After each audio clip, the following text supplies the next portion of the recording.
thought I was being recorded, and I thought it'd be okay, cool. Sorry. Yeah, that's okay. So I was saying that. So you know how in ballroom dancing, like when you end a dance, you spin your partner. Like I'm a leader, so I'm gonna spin my partner, and then you bow in front of the judges. Hmm. You say thank you or something. So I Right. remember during the competition, like I guess we were doing cha cha, and it so happened like I danced so bad. It just so happened that me and my partner ended up in different directions after I spinned her. So Oh she ended up no. in front of the judges, and I ended up 90 degrees to her. So I was like, holy cow! It never went well. And then after that semester, um, I was now no longer a newcomer. I was a bronze level member, and all Right. the people were really proficient. They were already paired up and stuff like that. And moreover, they changed their practice timings. It was like 9 to 11 on Thursdays, and that never really suited me at all. So because I had to work early the next morning, so I was like, you know what? Yeah, never mind. Right. I didn't know. I had no idea you did ballroom dancing. Like, what got you into it in the first place? I guess the fact that I was just a freshman, didn't know many people, so wanted to meet more people and wanted to try something new. Dancing is something which really excited me. I never done that before. I used to be too left feet. I'm still too left feet, I think. Um, That's an impressive under choice. under this huge umbrella of dancing, ballroom dancing is something which particularly dazzled my eyes. I was like, you know what? Um, Ballroom dancing is something always wanted to do. I mean, whenever I saw it on TV, I was like, it's so fun. I want to do it. So I just, I honestly, I just like feel like I just wing it, right? Um, like I didn't even know what I was doing. I just went to the classes, like the lessons. There were like some social dancing lessons, and they had these tryouts for the team. And every time before I stepped into like what's the place, Fine Arts Center, the lobby, every time I stepped in that place, I was like, should I go in there or should I just like backpedal to my room or should I go there? I don't know. I was feeling like literally like so confused because I mean, I I didn't want to. I had never danced before. I didn't know anyone, so I was kind of like I guess scared a little bit, like maybe kind of like shy introvert kind of a feeling. But I did that anyways, and I feel like it was one of the best decisions I made in my life. Hmm. That takes a lot of guts to do ballroom dancing, especially.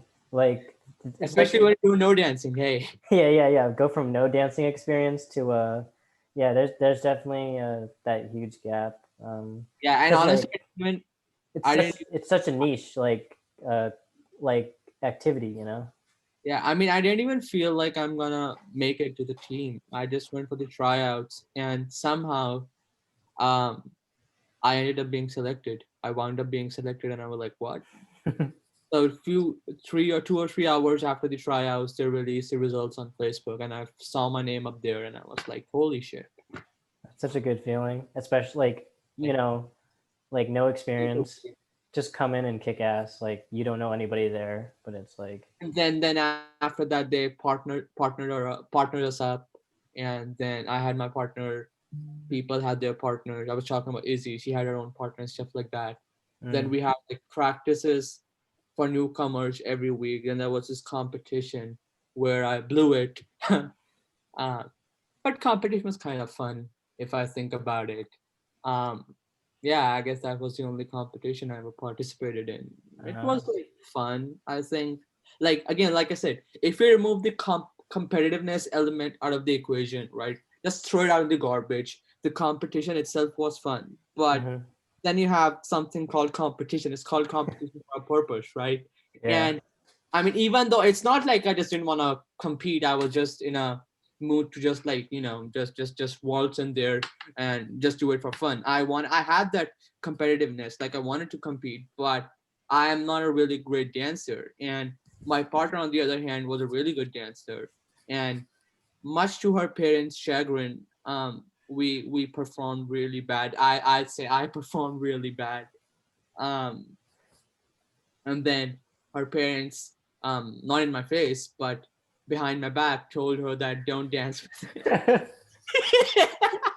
Wow. find a new partner or something like that. And that really Dude, this is like the average dancer. We had to make a separate graph for you. You're imagine if this is a graph, right? You are yeah. here, you don't know anything. You finally decide, you summon the courage and you decide to, um, just go in there, dance. Now you are here. Then you are in a competition. During the competition, it's like a straight line.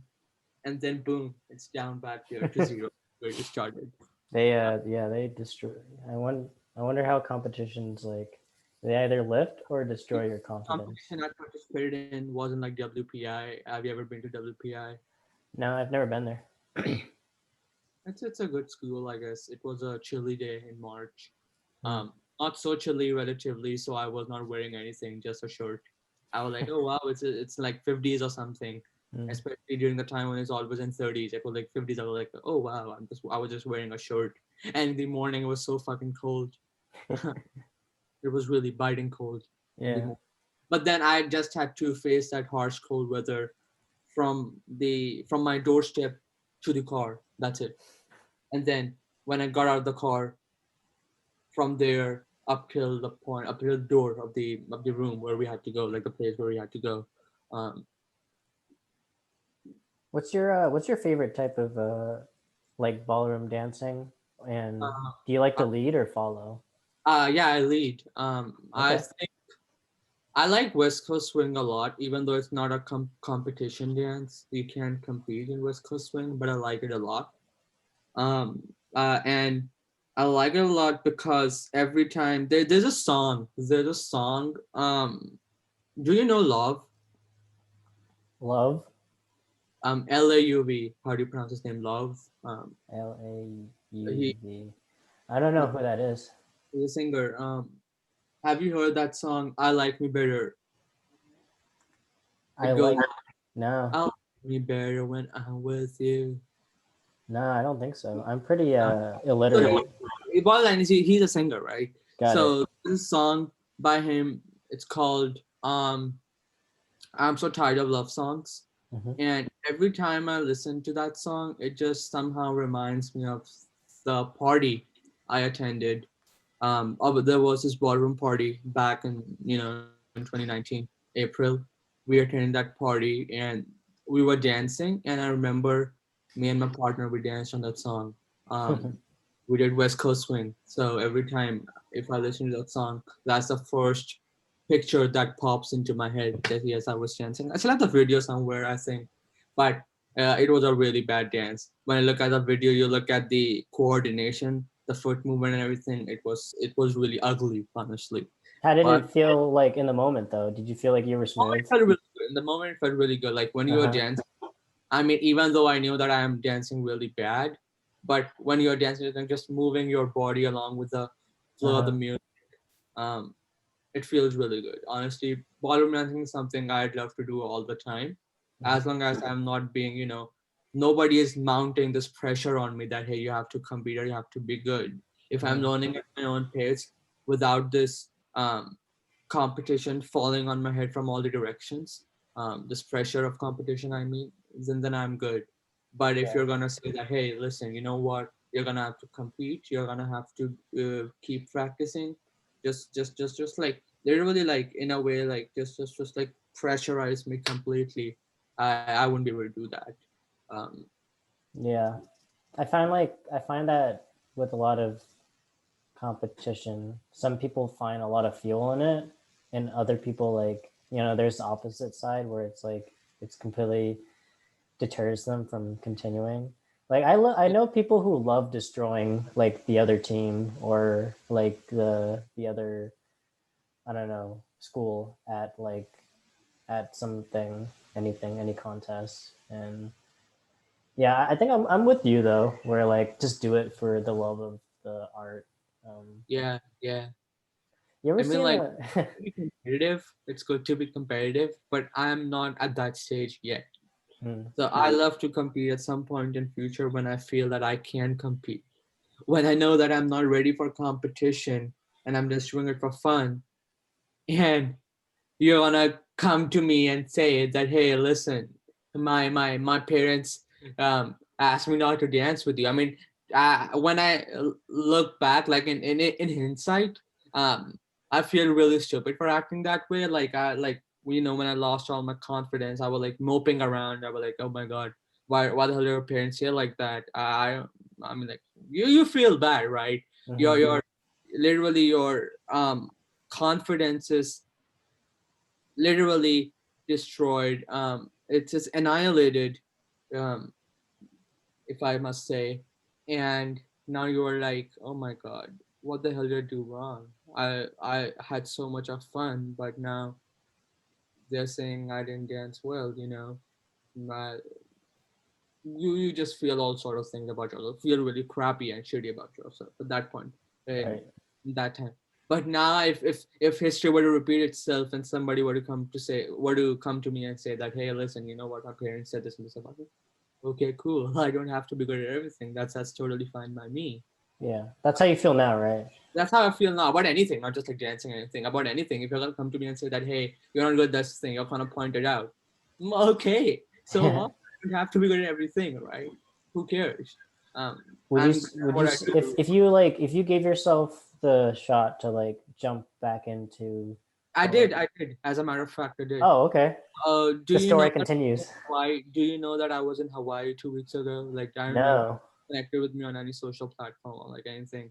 I don't use Instagram really anymore. I haven't touched Snapchat in like Okay, forever. makes so I know we are connected on Snapchat, but I think since you don't use Snapchat, that makes sense. I don't use Snapchat either.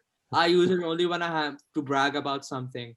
I Uh-huh. like I don't post about my day-to-day life there. So like when I went to Hawaii 2 weeks ago, I reinstalled it because I was bragging about my travels every now and then. But then when I came back, I uninstalled it again. I don't care. You don't need to know what's going on in my life. You only need to know when I'm bragging about something that, hey, I'm doing this. Right? Yeah, that's what social media is meant for. Okay, I take pride in letting people know that I brag on social media because that's what it's meant for. Right. um, That so that I can went be to Hawaii interesting. and everything was like, it felt really safe because the state officials are taking this virus very seriously, unlike the states in the south. So they have this comprehensive program set up in place at the airport. If you're coming to Hawaii, you're gonna have to quarantine for 14 days. Now, one might ask, how are they enforcing it, right? So you're not even allowed to go to the baggage claim area unless you clear at unless you are cleared at that what's that called, safe travels checkpoint. So you are traveling, right, 72 hours before within 72 hours before your final leg of departure to Hawaii. You're gonna have to take a COVID test, not at UMass. They have like a set of providers they accept. Take a test, right? Upload the negative result to their website. There's a government.gov official website. Upload everything there, your flight details, your hotel details, all that shit. You know, then you're gonna get a QR code at the airport at the safe travels check-in area. They're gonna scan that QR code. If you meet any of the exemption criteria, having a negative test is one of the exemption criteria. You're good to go. Otherwise, they're gonna force you to quarantine for 14 days, right? So I had everything in place, and besides that, almost everybody was wearing masks. I wasn't really hanging out in groups. It was a solo trip. So I did this ballroom dancing lesson there. It was like $40 for 40 minutes, super expensive. Hmm. Um, yeah, but since I hadn't traveled in like last 10 months, money wasn't really a factor anymore. I was like, I'm gonna blow up my money. I don't really care. And it was so worth it. So the first, me and the instructor, she was also wearing mask. I was wearing mask. I had to sign a COVID waiver that, hey, I don't really care if we're doing like a touch dance, like we're touching each other. That's okay. So we did dance. We did waltz, I guess, and East Coast swing. Then East it was, Coast versus West Coast swing. yeah, East Coast swing is competitive. You could not competitive as in like, I'm sorry, I used the wrong word. It's something you would compete in. Um, so East Coast swing is one of the dances I competed in back in the day in 2019. East Coast swing and American Cha Cha, those were two dances we competed in. Um, so East Coast swing is different from West Coast swing. They're both different. So and then I loved it so much. On like Wednesday night, I didn't really have anything to do. So I went back there again and I did some more dancing. I did some West Coast swing and I did some East Coast swing and waltz, everything. I did everything in those 40 minutes. It was really cool. Mm. I also posted a video on like on my all social platforms, like everywhere. I didn't leave any social media. One brand like it. And my WhatsApp, Facebook story, WhatsApp story, Facebook. get Okay, get all get all the cloud points. huh? Get all the cloud points. Yeah, WhatsApp story, Facebook story, Instagram story, Snapchat story. All those four places. Yeah, it was cool. It was really nice. What else did you do? Did you go to like? I feel like if you go to Hawaii, like you have to go to the beach, right? Did you go I to? did go to the beaches, but I have like this chronic ear problem. It's not like a disease or anything. I think it's just that my nose bone is kind of deviated. So when I was young, I was prone to getting fluid in my ears, and I did get fluid in my ears a couple of times, for which I had to undergo a surgery, and they performed on my ears. I guess they inserted some tubes, which were like temporary. They eventually got out, but those tubes prevented the flow of fluid or something like that. I don't know. So I have been advised not to do any water sports. So the farthest I have went in my life when it comes to water sports is like doing snorkeling. I snorkeling like in 2018, I guess, when I was in India. Um, we did a trip, me and my family. I guess it was the second last trip before I came to the United States. With my family. We did this trip to like there's a small cluster of islands, just like Hawaii. There's a small cluster of islands in India, and it's like um, it's away from the mainland. It's like I don't know how many miles away, but it's away from the main coast of India. And I just snorkeling there, but it wasn't the safest thing to do. I did anyways with my dad, but it wasn't something I'd like to do again. Like, okay, we saw some like fishes and everything, but the the consequences which I had to face um, don't really like the consequences were really harsh. Not really harsh, but like I got all of this water in my ear. It kind of like I don't know. It kind of like stunk for a while or something. It wasn't just worth it. Yeah. The consequences outweighed the beauty of the sea I saw when I was in there. Mm-hmm. So yeah, I what uh about you? I do Like, not have that problem, but I ha- wish have I wish I could go to the ocean more. have you engaged in water sports or anything? I went to like what's it called, like a tryout for the swim team at my high school. Um, I like to swim. I like swimming, but not really in the ocean exactly. I don't know. I guess yeah, There's Go on. swimming in general is nice. I like to swim a lot. I'm not particularly good at it though. I just like to swim.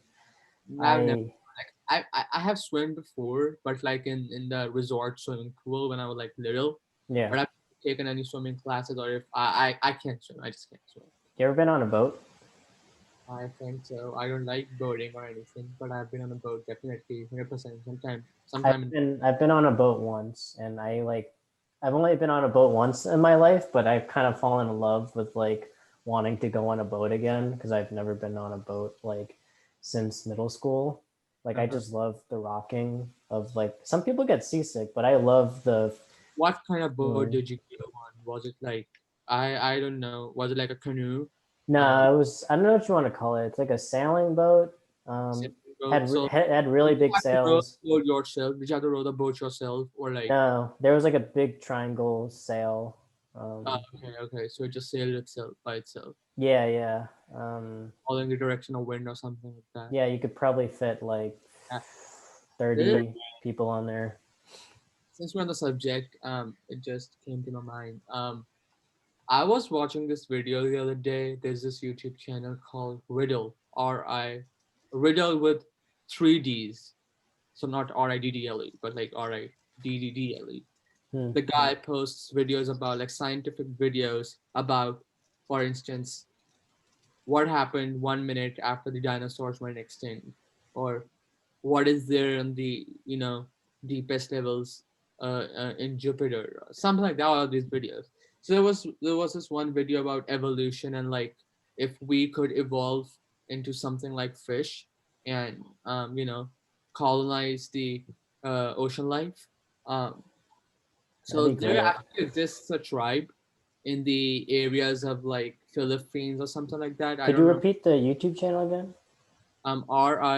Yep. Riddle. Yep. Yeah, What's the name again? Riddle. So Riddle. That's it. That's the name of the That's the channel. name of the channel. Oh wow. Okay. Yeah, you can look it up later on. Okay. I don't remember the name of the tribe, but they have been living in that kind of lifestyle where they have to like jump into the ocean and hunt for food and stuff like that. That those tribes have actually evolved to live underwater. So they could live underwater not for like all the time. Like they're not like fish. They have not developed gills. They have not evolved that much. But they could be there for like 10 minutes or something like that. And they don't even need to wear any goggles or anything because they have been evolved to see very clearly in the even the muddy water or in dark or anything. And I also watched in that video that many of them rupture their eardrums when they're kids so as to have a better experience when they're in the ocean. And that's why many of them are hard of hearing. Um, Hmm. I think it's interesting how humans have been evolving. Yeah. Do you think that we still have a scope to evolve? Do you think that natural selection is still possible given that um, medicine is progressing every day, it's making huge strides every day?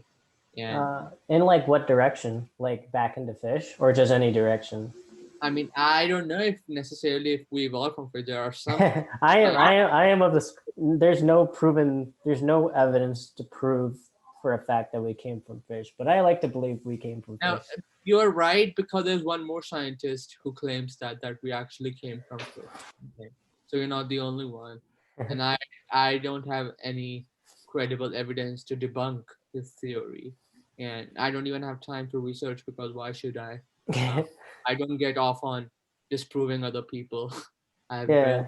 in my life, but um, that being said, when I said evolution, I meant more like so like how science is making these huge strides every single minute and Mm. we are sort of like getting um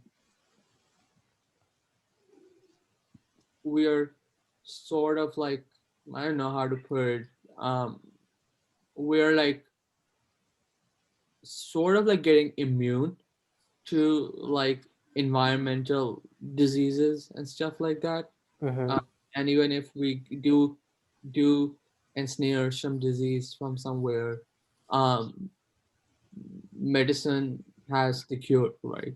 So we it's not like that's what natural selection is, right? Hmm. We're not insulated from all these kind of diseases anymore. We are insulated from all these kind of diseases now. So we are not necessarily going to develop those diseases, and that's going to lead to evolution. So that's what natural selection is, right? So a cohort of the population develops some kind of disease, and then their offsprings are born with that disease because maybe it's genetically transferable or something. I don't know, and that's what natural selection is, right?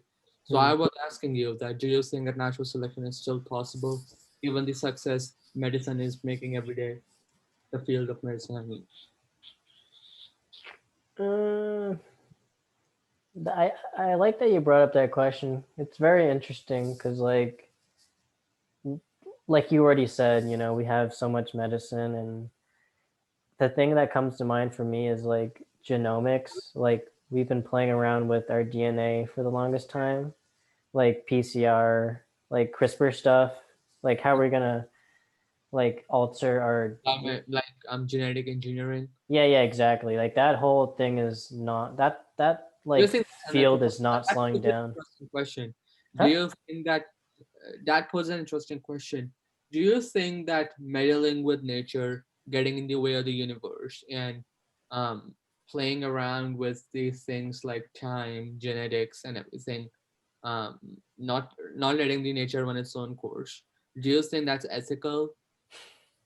Yeah, I knew where that question was heading. uh, yeah, I feel like it's such a hard it's an ethics question. It's like how were you raised to believe what's right and wrong? Like let's say you were raised, I don't know, Christian, and you and naturally, is it like wrong to go against like the way God made us, like to re-engineer ourselves and uh Do you really believe God made us? Do you believe in that?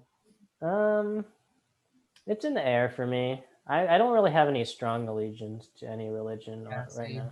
Me neither. My I like way I, too religious.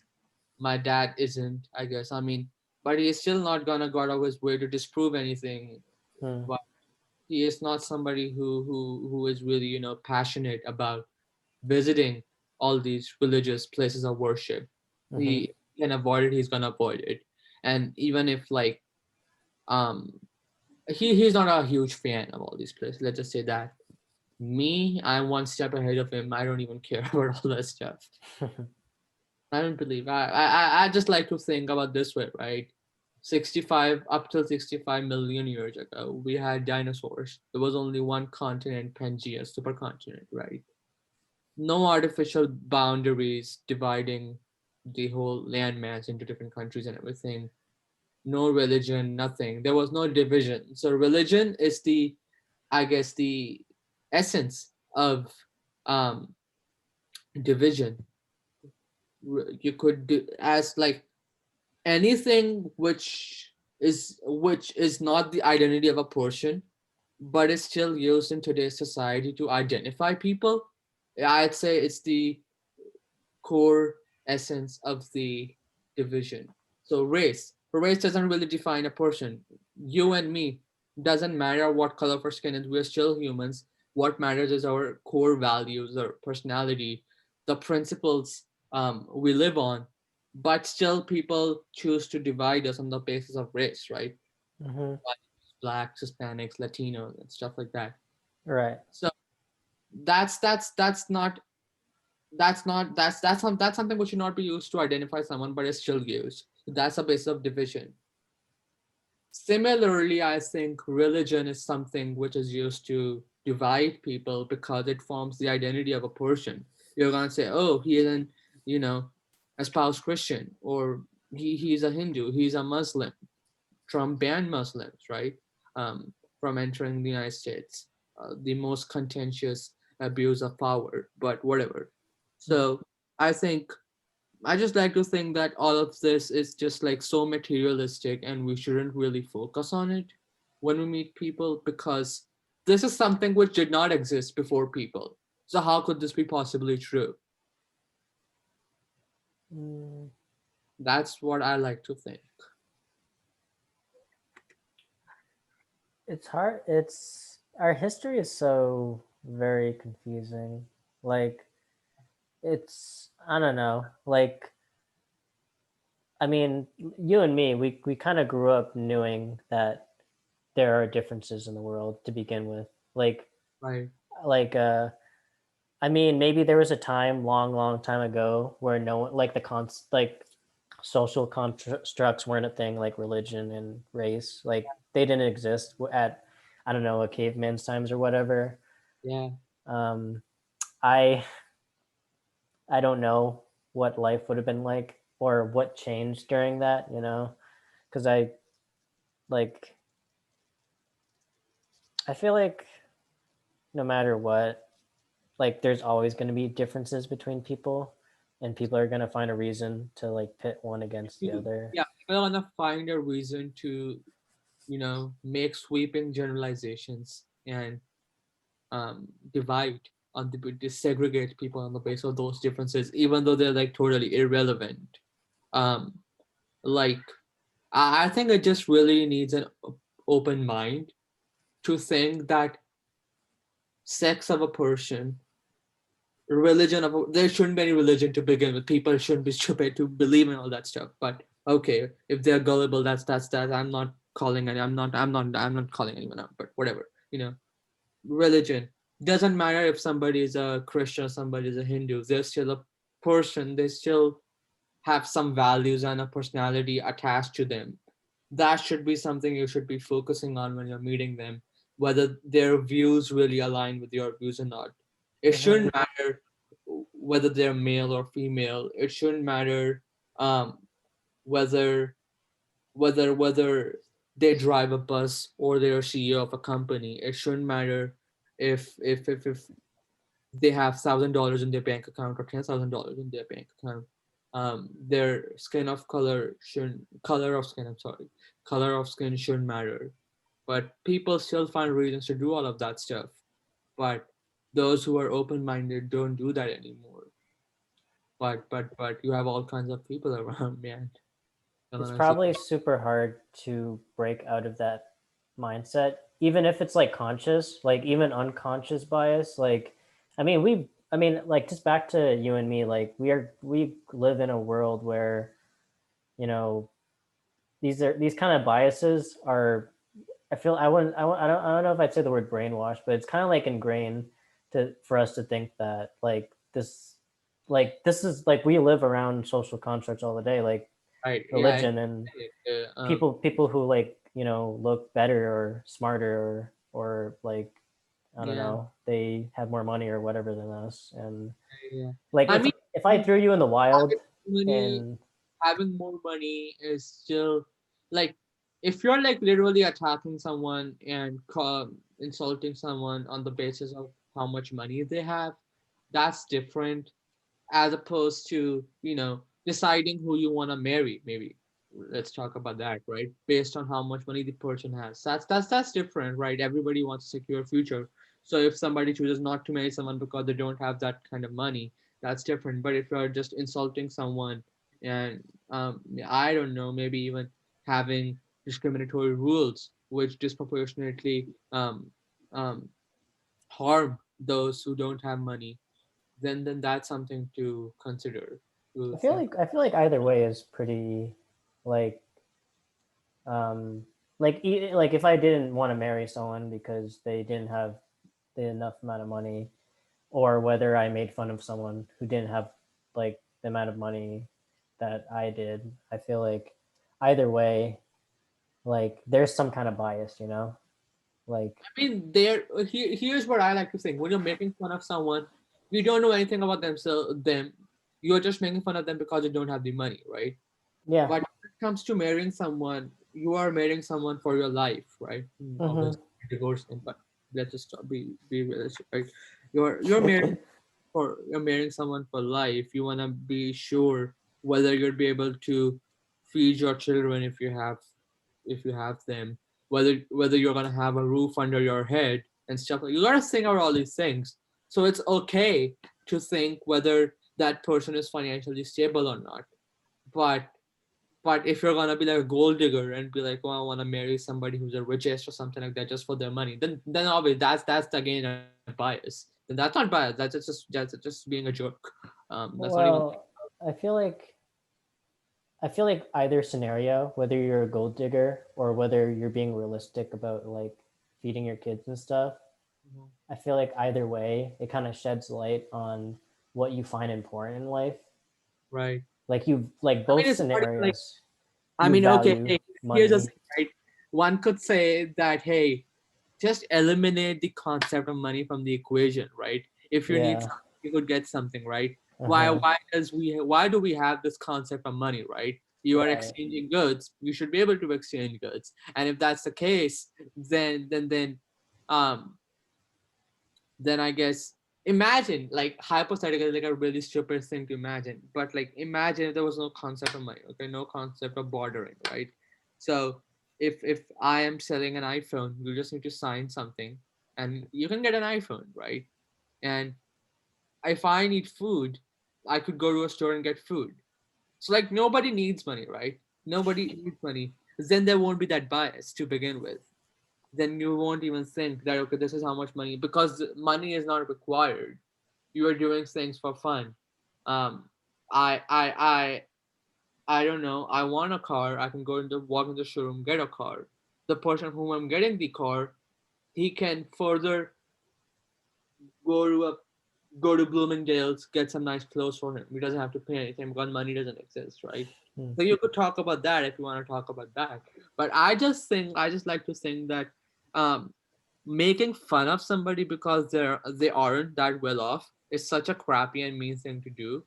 But carefully evaluating your choices when it comes to making huge decisions, colossal decisions in your life, such as like marrying someone, and then taking finances into account while making that decision, Hmm. that's a different thing. That's what I think.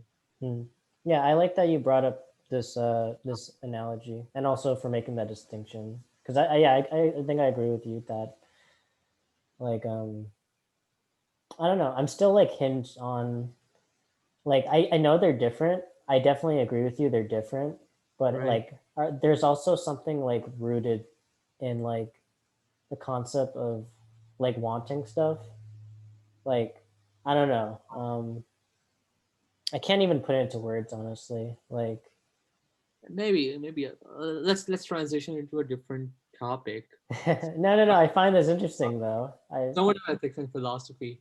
Um, Philosophy is very important to me yeah, because I I took a philosophy course, and the minute I walked out of the classroom after the first lecture, I went on Spire. I swapped that class for a history class. So yeah, yeah, philosophy. yeah, and it's a good thing I did because um there are if I like to think that the class I took, like the history class I took, I met a guy in that class, and through that guy I met another guy who stuck around in my life for a really long time. Then they're not really that significant part of my life anymore, neither of them, but they really stuck around for like a huge amount of my time while I was a UMass, so about like 1 year, 1.5 years, something. So I like to think that if I hadn't um, swapped my classes, um, things would have been totally different. Hmm. I don't know how many more people that I've been able to meet, because through that one person I met another person. Then through that second person I met some more people eventually. But I like to think of it this way: things would Yeah, have been so different if I hadn't swapped the class. Honestly, like literally, these things would have been so different if I like to, like one. Do you like to think about this? That how sometimes one very small decision, like literally like a minuscule decision about which you won't even worry about while you're making that decision, you won't even consider that what if you don't make that decision, you do that. It's such a small thing to do, and you do that, and you later on realize that what a tremendous impact it had on your life. I love like those things where you kind of keep an open mind and heart, and then you know, or maybe like you didn't really think that far ahead, and then you just realize like Yeah. That's this what I'm saying. You don't really think that far ahead in time that what's going to happen. yeah. It could be as insignificant as making a left turn on a road, or maybe making a right turn on a road. It could be as insignificant as deciding to head out of work at a particular time and bumping into someone, and they end up being your soulmate. Had you been a minute earlier or a minute late, you wouldn't have bumped into that person. The history of your life would have been different. The books would have been written differently. Life That's is the life is kind funny like of that. coincidences. That's the kind of coincidences that we are talking about here, and that Yeah. really happens. Um, can you think of any moment when it happened with you? Hmm. I mean, honestly, you could pick anything, any point in time. Like, how could things have drastically gone differently? But, um, like, I think about how, yeah, in eighth grade. So, in eighth grade, the eighth graders are split into two groups, like two types of classes. Like, you have the A team and the B team, kind of, and it's just chosen by random and based on uh, which class you end up in, you get a different set of eighth grade teachers, you know. Yeah. And if I was on the B team and because I happened to be on this B team, my eighth grade science teacher happened to be like the coolest science teacher I've ever met in my life. Um, like compared to like the whole middle school, compared to high school, honestly. And he kind of really got me into, well, he not kind of, he really drove me to like pursue marine science, like just find a passion for it. And if I didn't end up on the B team of eighth grade, like I wouldn't have gone that teacher, and then I wouldn't have like pursued, you know, like marine biology, all that stuff. Yeah, but here's a follow-up question. Sure. Being on the B team wasn't something you chose to do, right? No. Oh, It are you was, talking about a choice? so like I made the choice to head out of work on Yeah. one day, and I bumped into my SO. Oh, okay, okay. So I thought you meant like just any yeah, change, just like something any slight. happened I mean, to I'm me. thinking of, No, well, I maybe the person who like you made the made decision. the wrong choice, but it's a choice where you don't think about the alternatives. So Yeah. like walking out of a room, you're not thinking about the alternatives. Okay, you're not thinking that, oh, what if I walk 1 minute later? What if I walk 1 minute earlier? Hmm. You just walk out of the room. You happen to bump into your SO, right? Yeah. But being in a different section of a class, having its own Right. teachers, Okay. that's something I understand what out you're of saying. your I control. understand. Like That's like you, like, yeah. right? Gotcha. Yeah.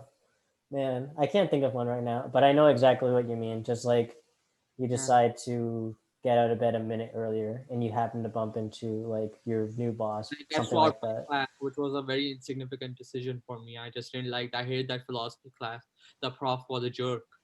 Mm-hmm. He was like, "You cannot have your phone on. You don't have to write notes and stuff like that." And I was kind of freaked out. I was literally like panicking. I was like, you know what? Screw him. I'm gonna swap the Right, class. right. Yeah, I'm gonna swap the class. And then I met people. To those people, I met other people and stuff like that. Yeah, Life is, yeah, I love that. kind of like interesting sometimes. Sometimes how these things take shape Let me without you. ask you a hard question. What do you think the meaning of life is? Um, I'm gonna throw some philosophical terms on you, I guess. Do it. I think it's a causal relationship, where it's a philosophy. I don't know if it's accurate or not. And let me try to think what I. Oh, okay. I had a, Will. He's, I had him on, he was my most recent episode. I only watch Julian's. Huh? I only watch Julian's a little No, no, bit. no, no, no. I was just mentioning his name. He's the guy, on episode I know. 6. But you said that his video was a recent one. I said that I only watch Julian's. Yeah, yeah, yeah. Just, oh, I'm not, yeah. So anyways, I think he was talking about causation, like, like everything has a purpose or something. I'm trying to remember. I'm Yeah, trying to remember what he was saying. what it essentially means is that Oh, um functionalism. He said functionalism. what I watched in the video, it said that there's no concept of time. So like how do you know entropy? Do you know what entropy means? Yeah, like A just state of like, disorder.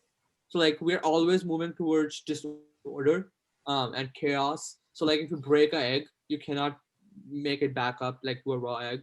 So mm-hmm. something like that. The theory I watched about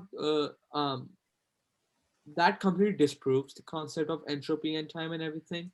It says it doesn't really disprove, like it doesn't really have any credible evidence. It's just a talking point, we could say.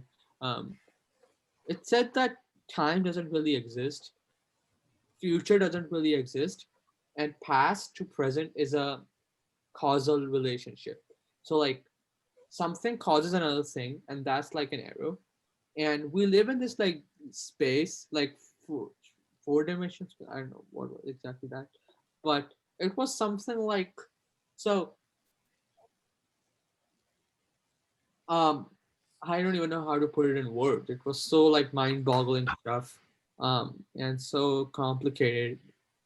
Um, it was like um, so.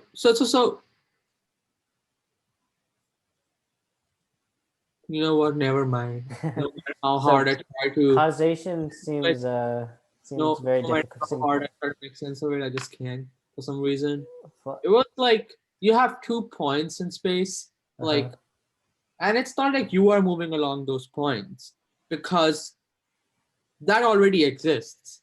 So, in a sense, you could say that that theory tried to argue that um, future already exists. So it's just a causal relationship that where you end up being. So from point A, I could go to point B, point C, point D, but B, C, D already exists. It's just what I do, which causes me to go to a different point in space time. But something really mind boggling and crazy. Is It that is. something like that's a part of your life, like the way you perceive, like the way you go about every day? Your hard question was, what do you think is the meaning of life? Like let's say your let's like narrow down. Like let's say your life. Like how do you find meaning to do things in life? Like go to work, go to school, all these different things. You know. Like, are you trying to ask me what I think is the true purpose of my life? Yeah, sure. Or like in general, honestly. I mean, I think that answer that the question is says that anyone their answer is gonna change every other day or maybe every month as they grow in their life. So if you're gonna ask that Oh question to no, no, don't think that like I'm cross-examining you. no, Like no, I know. I'm just saying like I could answer that question right now, but who knows? Maybe in the future my answer to that question will be different. But you, speaking from like speaking if I had to give an answer to you today, I'd say I think the value of my life is to do something which eliminates the divisions we were talking about in the earlier a few minutes earlier, because like I said, I don't really believe in the concept of religion. I don't really believe in the concept of race, sex, or anything. I believe everybody is equal, and if there's a race, it's just a human race. We are privileged enough to be born as humans, and we are privileged enough to be in that place in the food cycle. So we should be focusing on like preserving the resources we have. So like the resources are definite. Our lifespan on this planet is definite. We mhm, should be making something that actually adds value to other people's life. And for instance, being empathetic, if that's like the rock bed of my life. That's like the core principles I like to follow. That gotta be empathetic towards other, not just of your own human race, but towards other animals and other plants too. Um, Understand that you are somebody who is privileged and fortunate enough to do something about it. You're not a plant, for instance, you can't do anything, right? So you have the power. You are right now the most powerful species on this planet in a way, most intelligent species, I'd say, rather. So I mhm, think the meaning of my life is to do something that actually makes an impact on other people's lives in a good way, in a good way.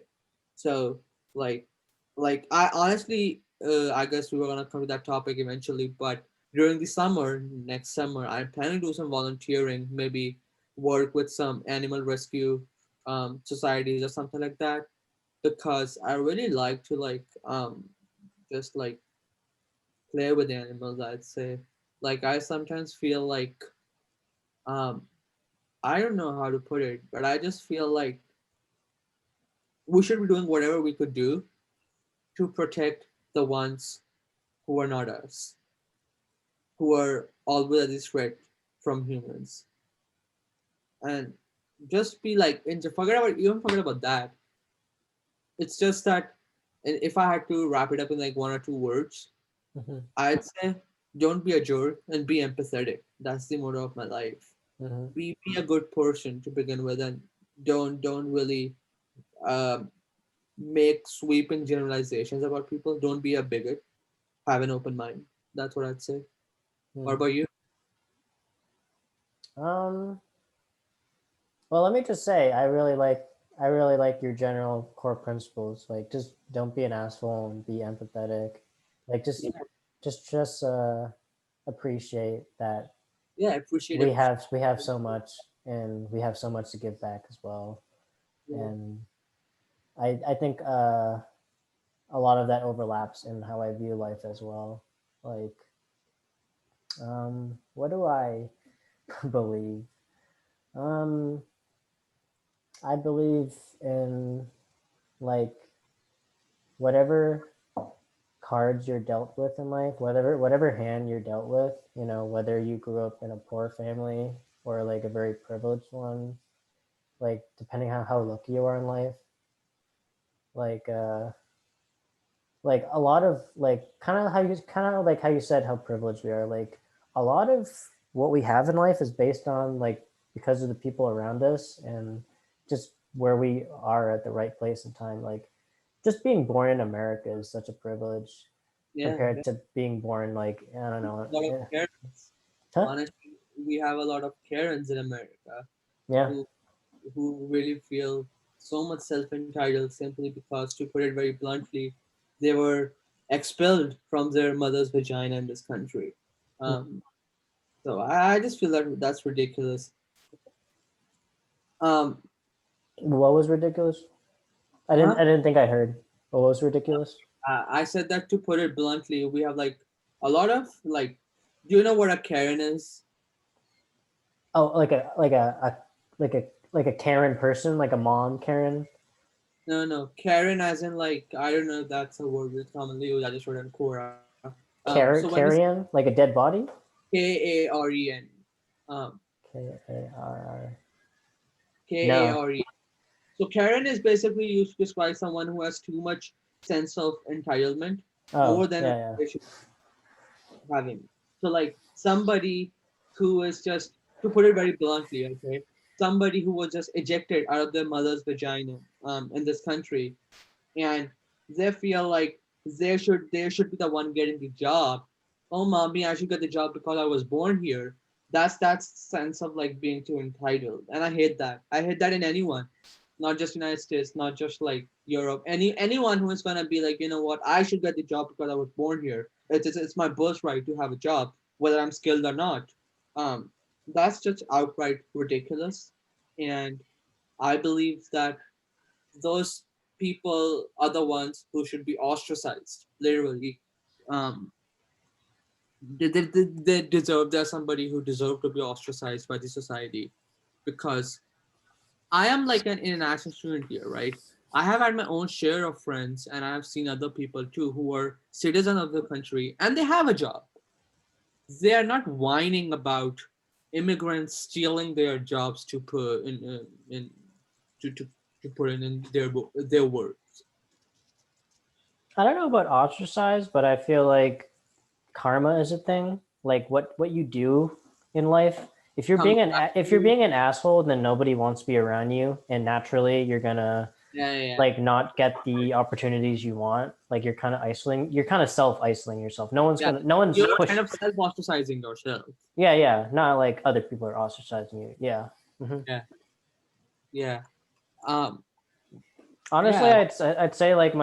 I'd say my big motto in life, similar to yours, but I think it goes under different principles. Like, is love really just like love is the answer to a lot of my problems in life, and a lot of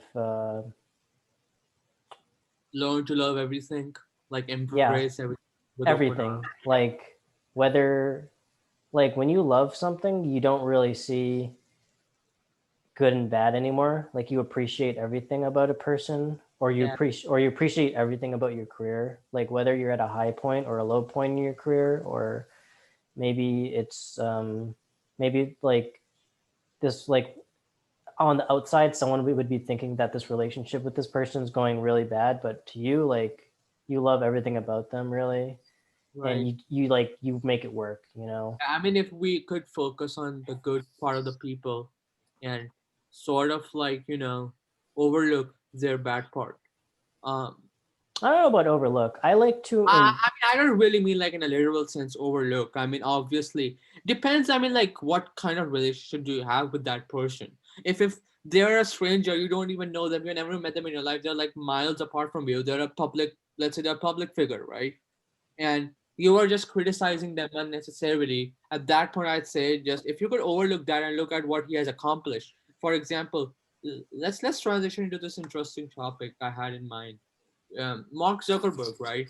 He is an ass. Okay, Mark Zuckerberg, he is an ass. Do you know who Steve Bannon is? Man, I'm so bad with names. Steve Bannon is like one of the Trump's henchmen. Um, who Oh, who on national TV a few weeks earlier, I guess, suggested decapitating Dr. Fauci on national TV, right? So obviously, Twitter immediately suspended his account, right? There's this political talk show I like to consume, like David Pakman show. David Pakman, the host of the show, called Steve Bannon out for saying that stuff, right? mhm, What Facebook did was they demonetized David Pakman show's account on Facebook hmm, because he called that person out for saying that stuff, decapitating Dr. Fauci, right? yeah, And then Mark Zuckerberg says there was a news article about it. Mark Zuckerberg said that, hey, listen, Steve Bannon doesn't violate enough of our policies to get his account suspended. So you're not suspending the account of somebody who actually said that stuff, but you're demonetizing the account of somebody who called the person out for saying that stuff. So imagine the insanity here. So Mark yeah, Zuckerberg is an ass, but the guy started Facebook when he was 20 years old. I can do that. Probably you can do that either, right? That's something he accomplished, and that's something people should be appreciating about him. I don't have any personal relation with him. So if he is an ass, if he has that kind of a mentality, I don't really care because there's not something I could do about it, right? It's not my job to correct people who I have no relations with. But so, for instance, do you know about the antitrust lawsuits 48 states have brought and the federal government has brought against Facebook? anti what? And do you know what antitrust is? Uh, explain. Antitrust is essentially rules which rules which make sure that a company or an entity doesn't end up becoming a monopoly. Hmm. And monopoly in the sense that they're not snuffing out the competition. So what these states have been doing is they're filing lawsuits against Facebook, antitrust lawsuits, which say that hey, it's a monopoly and it's their Facebook, these tech giants have been snuffing out competition for a really long time. And um, Facebook should divest Instagram and WhatsApp. Now here's my take on it, right? I just said 2 minutes earlier, Mark Zuckerberg is an ass. I don't like what he did with Steve Bannon. I don't like. I sort of like if we could like sort of like extrapolate his views in other areas of life just from what he did with Steve Bannon's thing, right? I'd say that my principles and views don't align with him, right? But he's not somebody who I have any relation with, so I don't really care what his views are, right? He's an ass. But he is also somebody who accomplished just social media and is worth $100 billion at this point, right?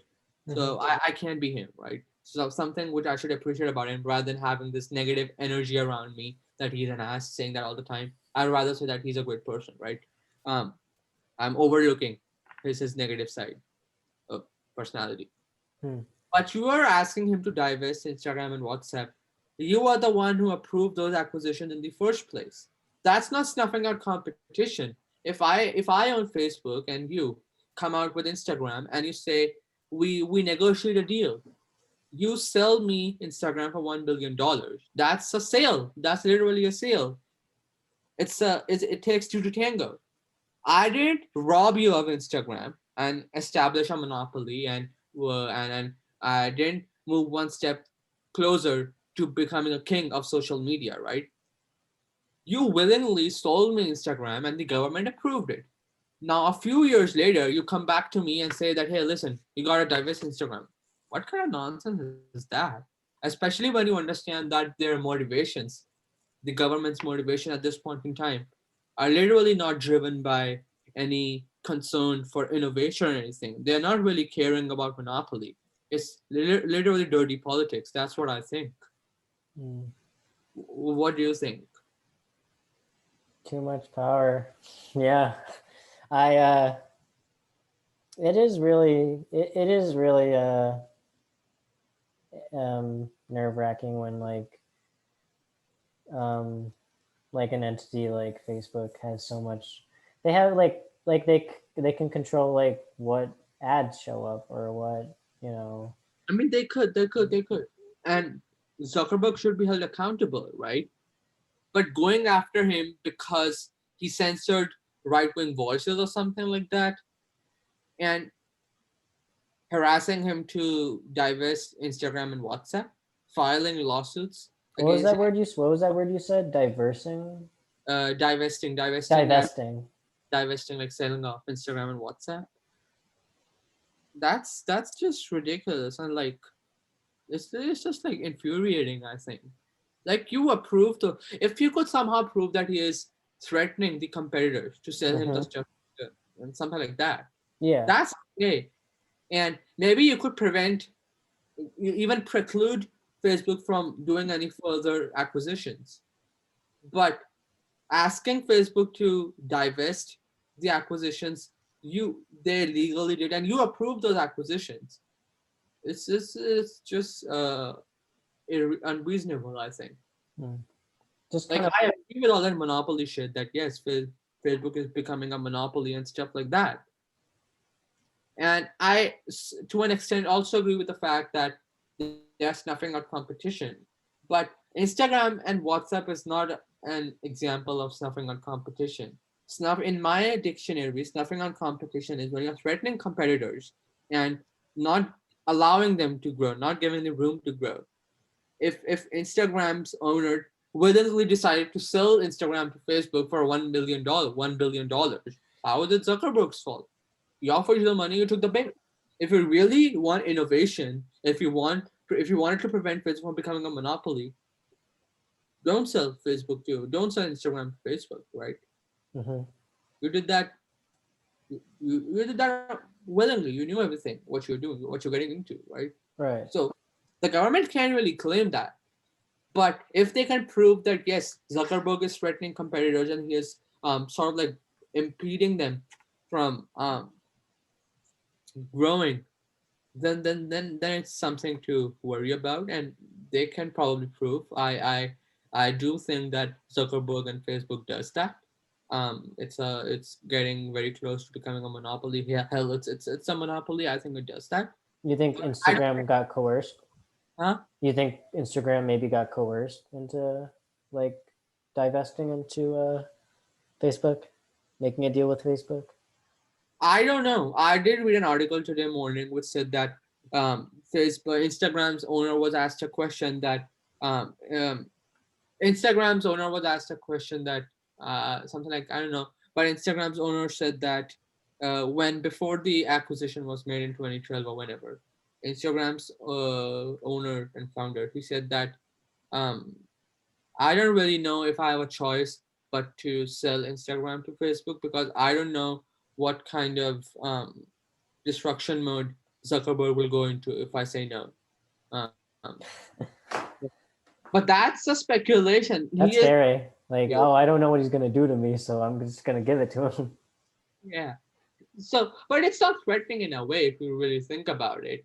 It's not like he filed some lawsuits against you, robbed you out of your money, um, made you homeless or something like that, like made you go bankrupt or something like that. He's not gonna do that. So if you're willingly selling him off your entity, then it's on you. You can't then really claim anymore that hey, Facebook is becoming a monopoly. You did that willy you did that willy nilly, right? You didn't really care about the outcome, right? Mm-hmm. Um, you did that no matter what. So um, I think like I said, I support the lawsuit. All these 48 states, like somebody's fucked up when Mississippi and California are coming together, and are joining forces. Mm-hmm. Um, and that's not something I'm saying. That Trevor Noah said on his daily show. I saw on Instagram, but Hmm. somebody's fucked up. But I don't think it's justifiable to ask Facebook to divest Instagram and WhatsApp because those were legal acquisitions. You can't really just say that hey, it's illegal. You gotta sell them off. You approve those. Um, Federal Trade Commission um, approved those acquisitions. That's the end of the story. Period. You So approve the so what is this antitrust like law? Is it what's it trying to it like do they have like are they trying to sue? antitrust law regulates, governs, um, Like do and they have is there any like power? Is there any like legislative power in that antitrust? yeah. It's a law passed in nine. I'm gonna look it up. When was that law passed exactly? Hold on. So antitrust. It's like literally. United States antitrust law. In the United States, antitrust law is a collection of federal and state government laws that regulate the conduct and organization of business corporations and are generally intended to promote competition for the benefit of consumers, right? Mm-hmm. No matter how much competition you promote, if the competitor is himself willing to sell off his product, what the hell can you do?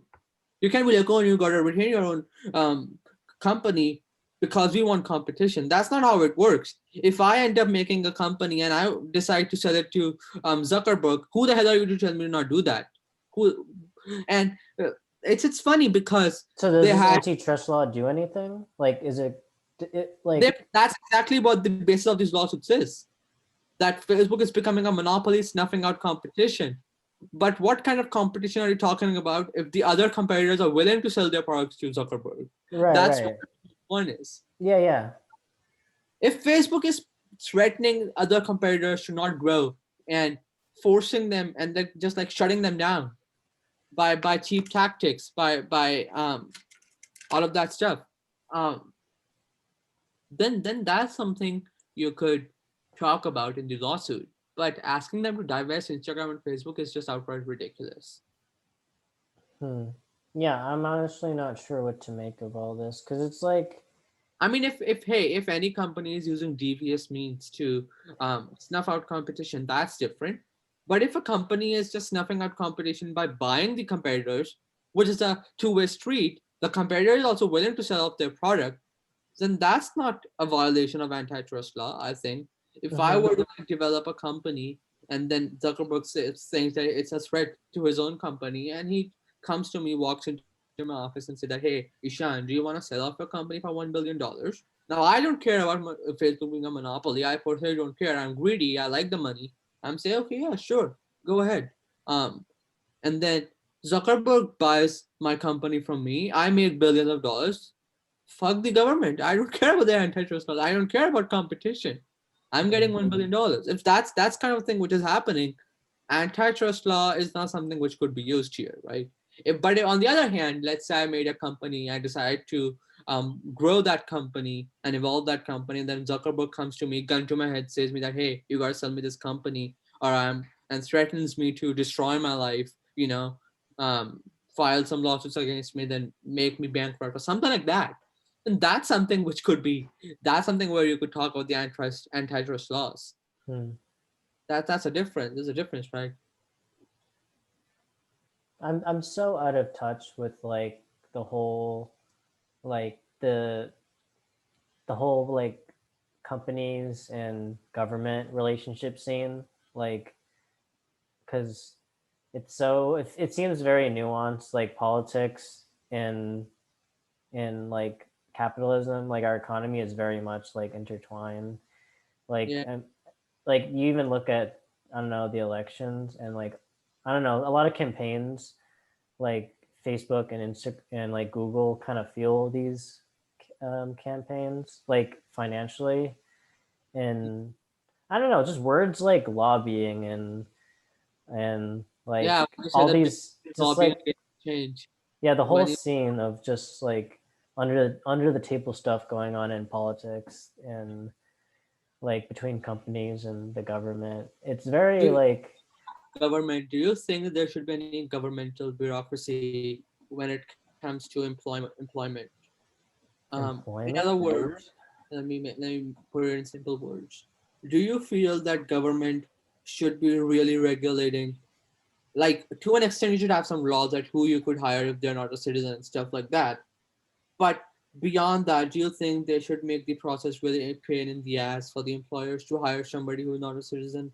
Like, so like in Europe, um, for example Ireland, I know a country. Let's talk about Ireland, right? In Mm-hmm. Ireland, the government say that, hey, listen, if you want to come here, if an employer is willing to sponsor you, we don't care. If an employer is willing to sponsor you, they can sponsor you as long as you make X amount of euros per year. Period. You make X amount of euros, you can come on a visa here. Then 2 years later, you get permanent residency. Or 4 years later, and in case it's like a technology related like field, something like that. Um, like if you're one of those STEM fields or something like that. Um, I think they just want to have you on. I think then in the America they just really want to.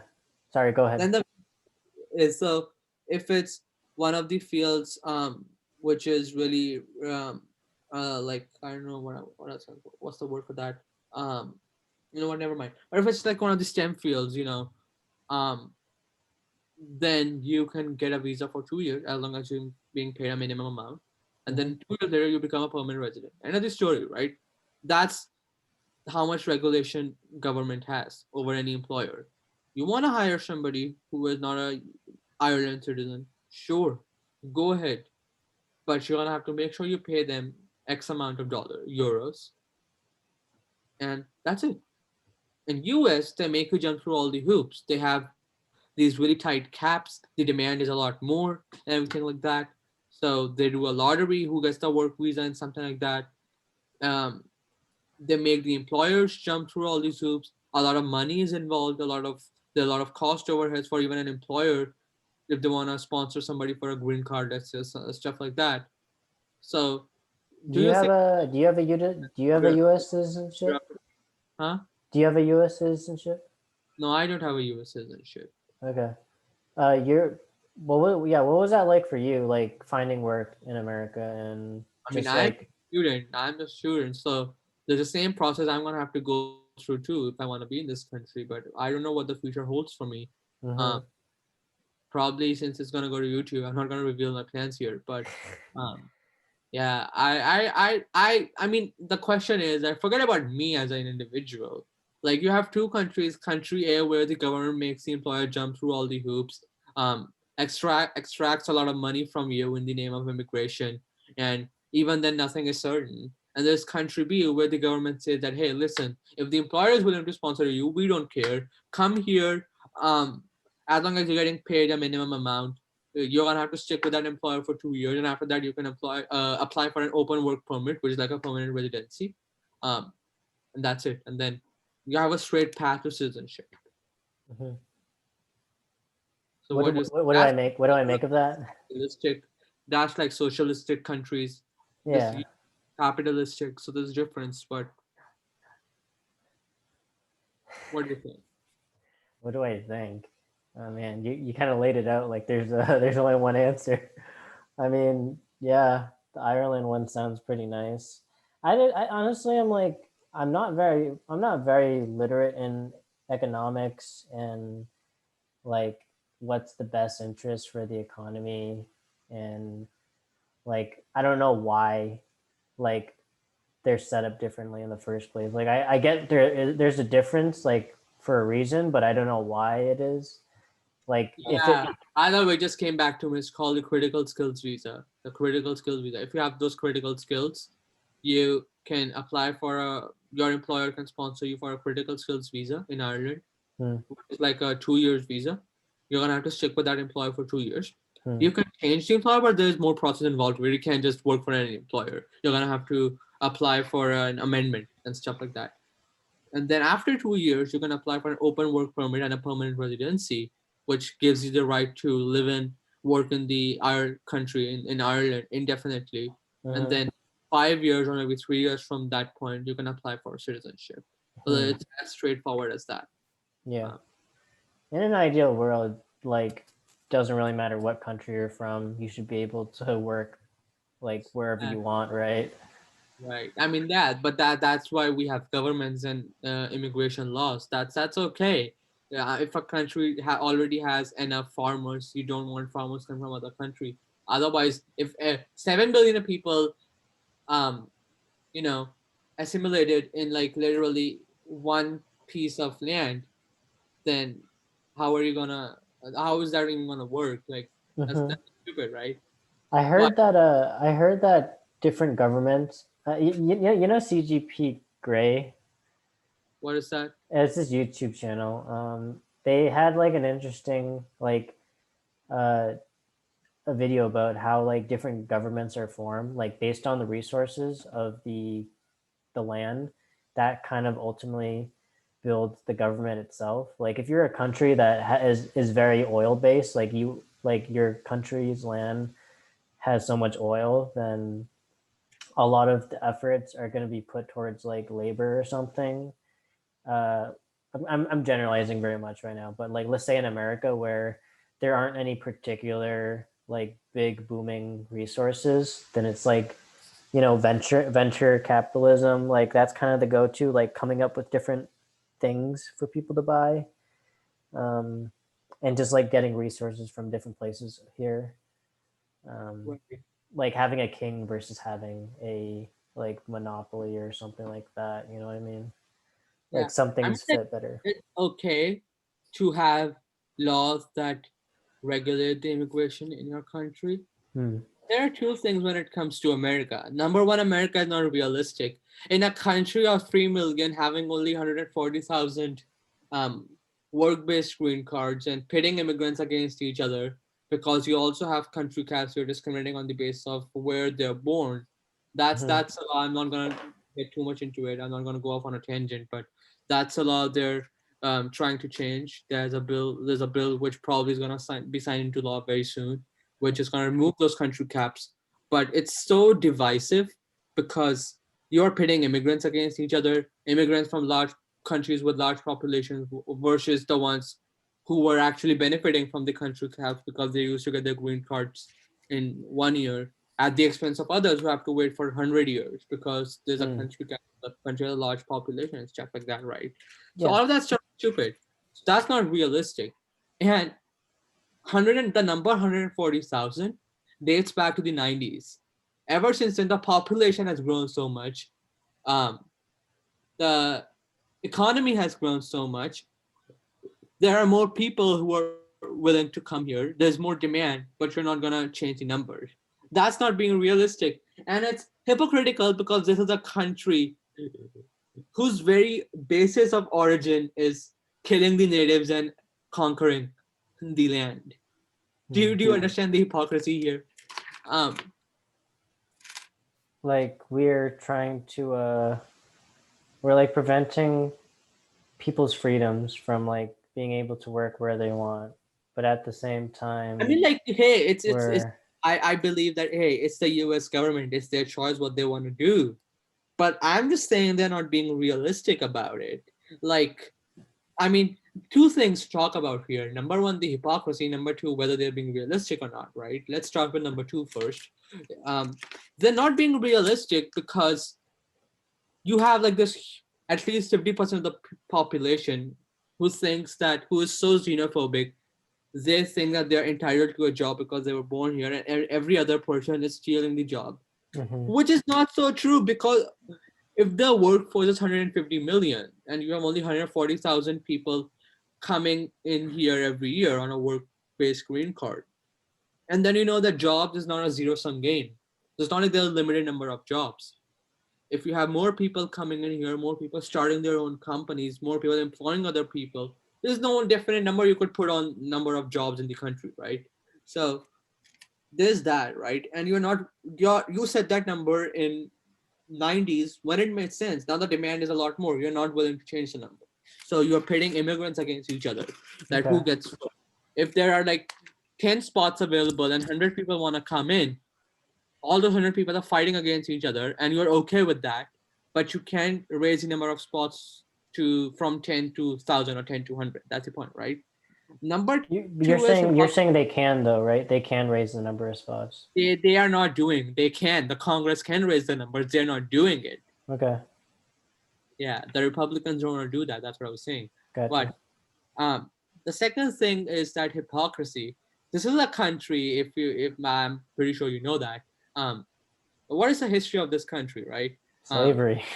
Slavery, and you see that what was the name of the guy? Oh my god, what's the name of the fucking guy? Christopher Columbus. He explored America. He was trying to explore the Silk Route, Asia.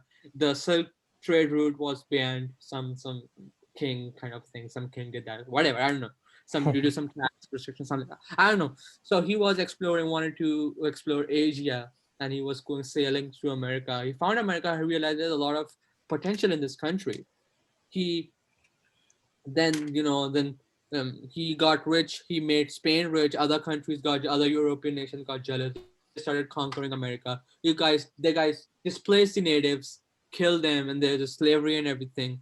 And that's how this country was formed. That's the basis of this country. It's weird. It's a fact. You can't change that, right?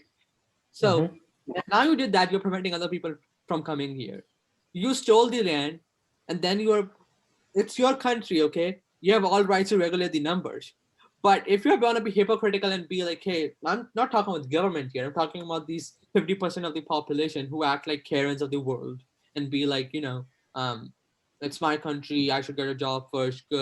Immigrants are stealing jobs. You stole the land.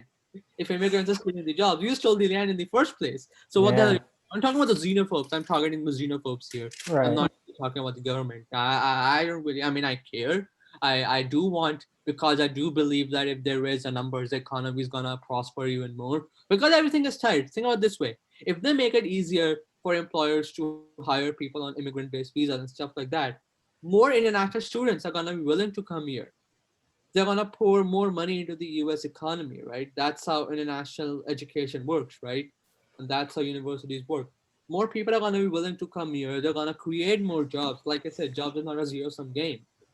But some people are just the people in power. If they don't want to do that, who the hell am I to suggest anything? Hmm. They're okay with the current plan. That's their call. I don't care. What are your plans for the next summer? Like, do you have any internship lined up or anything? No, I haven't thought that far ahead yet. I'm trying to make some plans for this break, like try to find some online lab work. And that sounds kind of weird, right? Online lab work, because I mean, hey, it's pretty rare. You can I still did a get. work. I did a simulation. I had a chemistry class I took this semester, and there was like the simulation lab simulation which we had to do, in lieu of the original physical Yeah, labs. simulation. What do you mean by simulation? Simulation is like a virtual lab, like a mock virtual lab, where you are dragging and dropping test tubes and. Oh, that's funny. That's I kind of. I in the ass too though because it was like really tedious, Uh-huh. and but Because in real life, you don't need to drag, click, test it's tube, easy. pour. You can do it from the comfort of your home, right? You don't have to do it on a specific day. So like originally the lab was scheduled to be on Thursdays, 2:30 to 5:30, but now you don't really have to deal with that stuff. You could do that any point in time at midnight, at 4 o'clock in the morning. Who the hell cares, right? So Hmm. that's easy. That's in that way it was easy, but it was still tedious when you have to do a lot of like calculation and stuff. Hmm. Yeah. Maybe look for like online lab work. Maybe apply for like like lab work internship kind of situation. Because I don't plan to come back for the spring semester. Just because like I have a decent amount of responsibilities here right now. Do you So think we're gonna yeah. come back in the fall? What's up? Do you think we're gonna come back in the fall? I want to come back for the fall just to finish school. Really, like I don't really have that much more classes to Wait, what do. year? Huh? What year are you? I'm a junior right now. Yeah, I'm a junior too. Okay, great. Yeah. Yeah, so I don't know. Just wrapping up classes and honestly need to find more lab work because I only have like two big. I wouldn't say big. Two like lab work experiences under my belt, and I could really use more. Yeah, that's definitely nice. Do you have like a LinkedIn account? Yeah. I use LinkedIn. I've been using. It's funny you brought that up. I've been using LinkedIn more than usual because I made one a long time ago and never touched it. And then like I kind of got sick of like Facebook and Instagram, so I just kind of making a scene in the LinkedIn But world it's, now. like annoying that how people are these days turning LinkedIn into um Facebook and Instagram. So, like they wanna post some really stupid shit like memes and stuff, which is not even related I closely. heard I heard I heard some people like hashing out that stuff. Like, hey, we need to find a way to like keep Facebook content out of LinkedIn. Like people are saying that. And if you call them out, they're just gonna mock you by saying, "Okay, LinkedIn police." They're just gonna mock you. They're gonna be like, "Okay, it's my account. Why do you care?" They're just gonna mock you. They don't really understand that stuff. I mean, the people I follow are pretty like professional, so I'm not worried about Like, like that's great. like Facebook really making its way into LinkedIn, but who knows? But then that's something we could call a monopoly. But that is requiring LinkedIn or anything. It's just that people are stupid enough to turn LinkedIn into another Facebook, Facebook version 2.0. Oh Yeah, man. it's stupid. I'm gonna be in Boston this summer. I have an internship lined up. It's not something. Um, I mean, I was looking out for more, Hmm. but I think this one also checks like many of the boxes. The pay is decent. I was hoping for more because I already have one experience, internship experience, but it's okay. You can get everything you want in life, right? What's the internship? Software engineering internship. I don't know if I'm be comfortable. I mean, I'm comfortable telling you the name of the company. I can maybe even put it in chat. No, Uh, honestly, like you don't need. Whenever I I ask you don't anything, don't feel like want you need to to. say more than you need to. Okay. I mean, I just put it in the chat as Okay. long as the screen is not being recorded, right? Yeah. No. Wait. Yeah, I have no idea, I man. just don't want to like um let. I just don't want to like publicly announce the name of the company. I don't want people to No. because it's gonna Oh, be on YouTube. That's the thing, right? that's not my angle. I was just gonna ask, like, what are you doing? Yeah, Like, are you a software guy? Like, huh? so what are you asking? I was just asking, like, what were you doing for the internship? Like, So it's are not you a a software software guy or like? internship, so I don't exactly know which team I'm going to be working on, but they work with all kind of tech stack. I Okay, like I could, for all I know, you could have been a chef. You could have been oh, like, okay. They not mention you could software have been a engineering. ventriloquist. They are not mention software engineering internship. They just say internship. You just said internship, Yeah, so I was like, what kind? internship. Yeah. Yeah. Um. That's all I was trying to get at, really. Okay. Yeah. That's Yeah. okay. That's something I could say on like YouTube. No. I'm not cross examining you or anything. But yeah, Uh, that's cool, man. yeah. You're a computer science and you're a computer science major, or I'm a computer science major. I'm just happy that I got something like it's been a really cutthroat, vicious competition this year to get something. Um, I've been like literally rejected from so many places. I was hoping I got rejected from Facebook. I got rejected from HubSpot. Um, but literally like I'm just like I said, I'm satisfied. Like today I got an email from HP. Hewlett Packard. Do you know HP? oh, HP. HP, yeah, Yeah. HP. I got Yeah, my computer. I got how do you pronounce the first word? Hewlett? I know it's Hewlett Packard. I dude. you I never mind. Let's just call it HPE. A recruiter emailed me saying if I'd be interested in doing a phone interview on this in the coming week, and I just like toned them down. Like I could have said yes. I could have wasted their time. I've already accepted an offer. I could have just wasted their time just for the fun of it, just to learn more about the interview process, right? But that's not the values I resonate with. I don't think it's good to trick people and waste their time just for your own selfish reasons. Um, so I turned them down. I said that I'd love to connect, keep connected in case any future opportunities arise. And as much as I love to work with interview with HP, I already have accepted another offer, so I'm gonna have to pass for now. Yeah. Did you even know what you were going to do with HP, or it was just like, No, I literally applied like I don't know 2 or 3 months ago, and there were oh, like literally radio silence from them. And I didn't really even care because that's not the company I had on like my target list. I had like HubSpot and DraftKings and stuff like that, okay, but if HP, I was like okay. I mean like if I get something that's cool, I just apply. Um, but then today the email, and by this time I already accepted another offer. hmm, So yeah, I just let them down. gotcha. Are you in an apartment in Amherst right now, or? Yeah, yeah, yeah. Have you heard of like North 116 flats? Yeah, yeah. Uh-huh. I've seen like the ads, the little It's a new pamphlets. complex. It's a new complex. It's a new residential complex. Right. In Sunderland. It's like literally very close to the campus, like 10 minutes away from campus by bus. Yeah, Super close. Um, yeah, that's where I live. Uh, that's cool. I know you reached out to me a long time ago about something about like finding a place to stay in like the yeah, yeah, Boston area, but I didn't know anyone in the area, yeah. honestly. No, that was not. Where do you say? Like, where was I asking you to find a place? Like if you knew anyone in like the Boston area, Boston.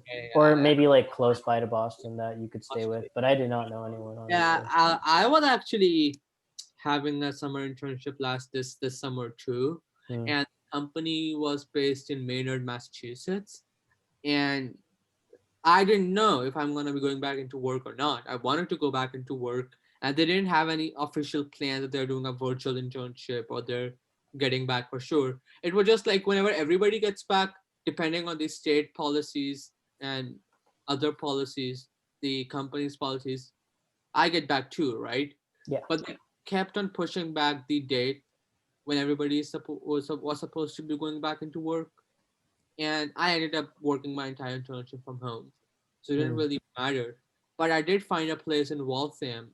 Um, I moved to Waltham for the summer. It was really nice out there. Hmm. I was very close to downtown of the city. Um, there were like a lot of restaurants. Like during the second half of my internship, all the restaurants were open for indoor dining and stuff like that. So you sort of like feel good and upbeat when you're actually getting out after like staying the hell home for 4 months or something. Um, I even like one day I walked all the way from Waltham to MIT. Yeah. That was literally like what 3 hours, Is 4 hours Wal is walk. Waltham that close to like the like Cambridge area? Yeah. It's funny. There's a funny story behind it. So I had no plans to do that, right? This was on a Sunday, right? So on Saturday, and it was on 8th June, if I'm not wrong. So on Saturday night, go to bed, and I had this dream that I'm walking to New York City, right? Um, and I wake up like, what a crazy dream, what an unhinged dream this is. But then I saw that it'd be kind of interesting if I actually go to Boston. I looked at Google Map. Boston was like only 8 to 9 miles away. The weather was good, like kind of like in 50ish or something like that. It wasn't sunny or anything. It was cloudy, so it wasn't like it wasn't sweltering. Hmm. I was like, yeah, sure, let's give it a shot. And if at any point in time I feel exhausted, I'm just gonna book an Uber from that point on. But I made it. I reached MIT. I read a book there for a bit, and then it was getting chilly, and I had to pee. So I booked an Uber back home. Read a book at MIT. Those are On the stairs of profound on the words. stairs of the campus. Something about reading a book in a smart place feels better than reading a book anywhere else. Like reading a book at the library. Before getting on a call with you, I was reading this book. Like it's a really good book. What's it It's called? it's a romance novel. It's called The Happy Ever After Playlist. I It's didn't. about a weird woman who runs into who who is brought closer to a guy because of his dog. That's the premise of the story. Um, a guy who is right now in Australia leaves behind his dog, who crashes into um, the woman's car, and then there's this guy's number on the collar of the collar belt of the dog, Oh um, my god. and then she calls him. He starts hitting on her, stuff like that. I've not read the complete book. I only read like half of it. It's really good. I It's cannot I stand started like reading it like romance beginning of the novels. semesters, and I got so um, caught up in my academics and career that I didn't really get time to read it. Now I'm reading it again. I did not take you for a romantic. A guy into like romance, like novels and stuff. Are you into romance? No, well, romance in general, yeah, but like not romance novels. Like I I don't, like reading romance. I don't know. I just I sort of don't, like I grew don't on. think love is. I personally, I don't find love to be romanticized. Like, all like ooey mushy about people. Like I'm not. I don't like. I'm a No, different kind. I'm a different kind of loving person. I think it sort of like grew on me. And now I could say, like, I wasn't like a reader until like the summer. The summer proved out to be so useful and productive because I was saving time on commuting. Because, like I said, work was from home. I was just in Waltham all day long. So I had like a lot of time to spare, right? So I just ordered a book. Have you heard about this TV show slash novel called? It's an Irish novel called Normal People. It's by Sally Rooney. I don't think so. It's an Irish novel. It's sort of like a bestseller in the United States. And I just looked. I It was a random decision I made. I went on Amazon. I looked for bestsellers. I saw this one. I just bought this one immediately on a whim. Um, and was a really great book. There's a TV show on Hulu in the same name. Hmm. I advise you if you ever decide to watch that show, don't watch it with your parents. There's literally obscenity there. A lot of nude scenes, complete nude scenes, like literally pornographic scenes, kind of thing. Um, but it's a great show. I didn't really watch the show because I already read the book. Um, but then I ordered. I liked the genre, right? It was a romance novel. Liked it. I ordered some more. This is one of them. Um, this actually kind of in a way sequel to another one, which is called The Friend Zone. It's right here. This was such a great book.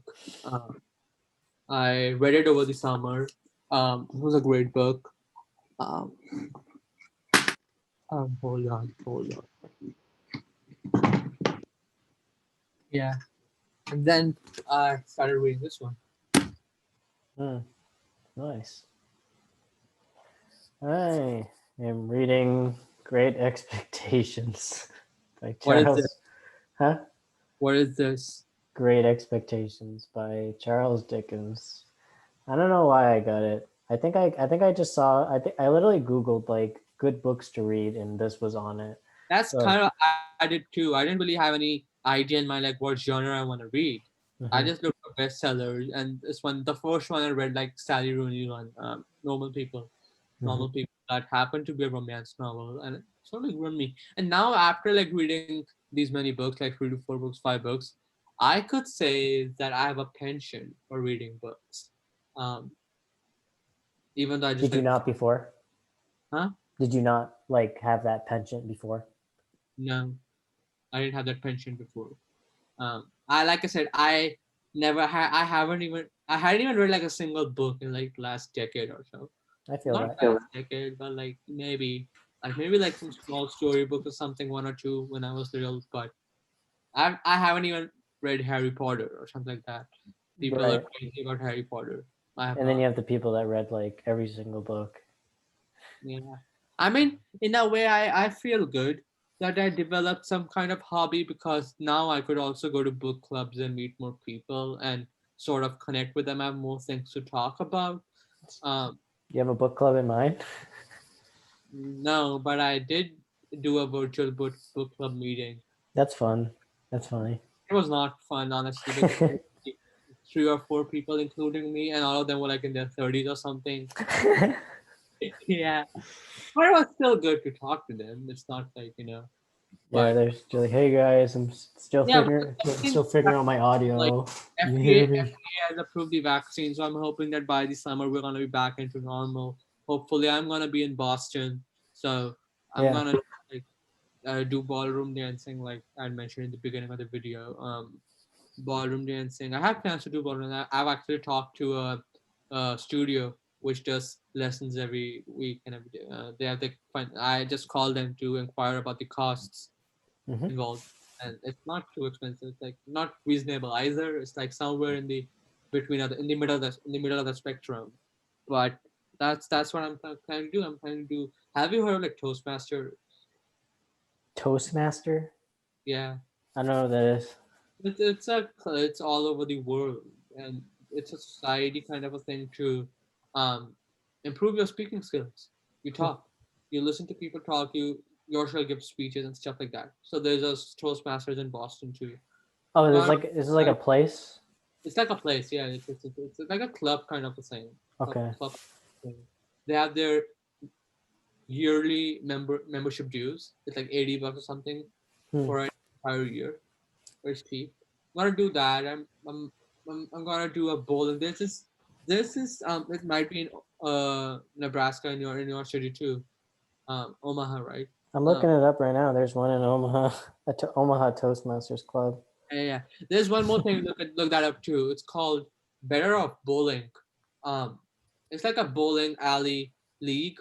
Bowling league, not bowling alley. Bowling league, all across the United States and all these major cities. All the major cities, not in the rural counties, but like all in the major cities. It's in Boston and Cambridge too. So, and it's specifically for people who are like don't have people. They don't know people. They want to meet more people. So you go every Sunday, do bowling with other people, and then you go to bars and play some bar games like some I don't know some card like that. It's really good. Planning to do that as well. Like I have like a lot of things in my head right now. What I'm trying to do to like branch out as much as possible. Like I said before, I'm gonna do volunteering too, for like an animal rescue society or something. Like just like help dogs walk Hmm. around, walk those dogs. Um, just play with them. I don't know. Might even take some German lessons. Uh, You threw that in there like it was something small. Might as well take skydiving lessons. Might as well. Yeah, that's. skydiving again. Oh, right. Wait. I thought it Pressure. was just with water. Oh, it's a pressure thing, not a water thing. I mean, everything is involved here. So not something my doctor would recommend me to do. Hmm. Yeah. What did you do this summer? Honestly, like I never asked you. Like I told you like I read books and everything. What did you do? Oh man, this like last summer. This summer, I'm in 2020. Uh, wait. Are you asking what I'm going to do? No, this summer in 2020, what did you Oh, do? okay. I always get confused when they say this summer because Yeah, like it's so weird when like when I say I'm gonna do that this summer. I usually mean the summer of 2021, but then yeah. it's still 2020 going on, so the summer has already passed. So Right. We're closing in on New Year's. yeah, Okay. yeah, Yeah. What did I actually, do? I'm trying to remember. I might have. I honestly, I think I might have just worked the whole time. Like I was. I might have. Where was I? I'm pretty were sure. you working 40 hours a week? Hmm? Were you working like 40 hours a week? Yeah. I do like floor installation. Um, What did you say? What do you do? Floor installation? yeah. And that was kind of like my life over the summer. Gosh, I can't remember what else was going on. Oh right, I was in Nebraska. I was still in Nebraska. It's been so long since the spring semester ended, and then summer happened. You has to go out of Nebraska ever since Huh? you What was that? went. Say that again. I'm saying, did you ever get a chance to go out of Nebraska ever since you went back home in March? Uh, I don't know if I had a reason to. Like, there's not too much going on out here, honestly. Like everything's very much spread out, and there's not like a hub, like a hot spot for people to hang out. I mean, there are, but like nothing I'm interested in, I guess. Like there's like a I guess there's a Like, comedy club, there's like huh? your life kind of has been monotonous ever since. It's been pretty monotonous. That's pretty accurate. In terms of like work, I guess. I picked up some hobbies over the past few months, like reading and this Yes. YouTube thing. Um, just trying to like get comfortable with my situation right now because there's like I don't know, there's like stuff going on at home that I'm trying to deal with right now, like family stuff, and it's been kind of paralyzing. And also, I've kind of been existential lately, like trying to find like a reason to keep going with my biology major and stuff. And I'm kind of I'm kind of coming to I'm kind of coming to a conclusion right now of like my situation. But I don't know what else. What have I been doing? Just work, and I gotta Um, change the routine at some point. yeah. By the way, another topic I wanted to discuss with you, I had this in mind. I don't know why I kept it for the last, but um, what do you think of Do you have cap? notes or something? Huh? Do you have notes or something? No, no, no. Like when you told me we are gonna do this, I mean, this was just in my head. I was thinking what topics I could talk about. Yeah, cool. One of these topics which I had been actually when you texted me, I didn't even know about it. But then the later that night, I got to know about that thing, and it was so like saddening to the core, honestly, and so heartbreaking. Um, and then I researched more about it generally, just because I wanted to know more about it, and then I thought it might be a good way to like talk about it and see what other people feel. Um, do you think capital punishment should exist in today's society? In the United States, let's just talk about the United States. Like the death penalty? Death penalty, yeah. Like, do you think Uh, the government should execute people? oh man, you're we're getting heavy. That's Uh, a topic because what I learned 2 days ago was heavy in itself. Like, did it you hear was, about Did you hear about Brandon Bernard? yeah, that's what I was going to, yeah, Brandon. Okay. Yeah, I was imagining. Yeah, yeah. It's really unfortunate. Because like I didn't research it very well. I just kind of it Here's what I know. So, executions on the federal level had been had been on a hiatus for like 17 years, and then Donald Trump restarted it, and majority of the federal level executions since the 1970s have happened on Donald Trump's watch, right? So this guy Brandon, right? He was charged. He was in prison. He was found guilty. Like he, he committed crime in 1999. He was prosecuted in 2000. Then he was thrown in prison in 2000 when he was barely an adult. He was like 18, 19 years old. hmm, And the crime he and his accomplice committed was that they they were responsible for the death of two youth ministers.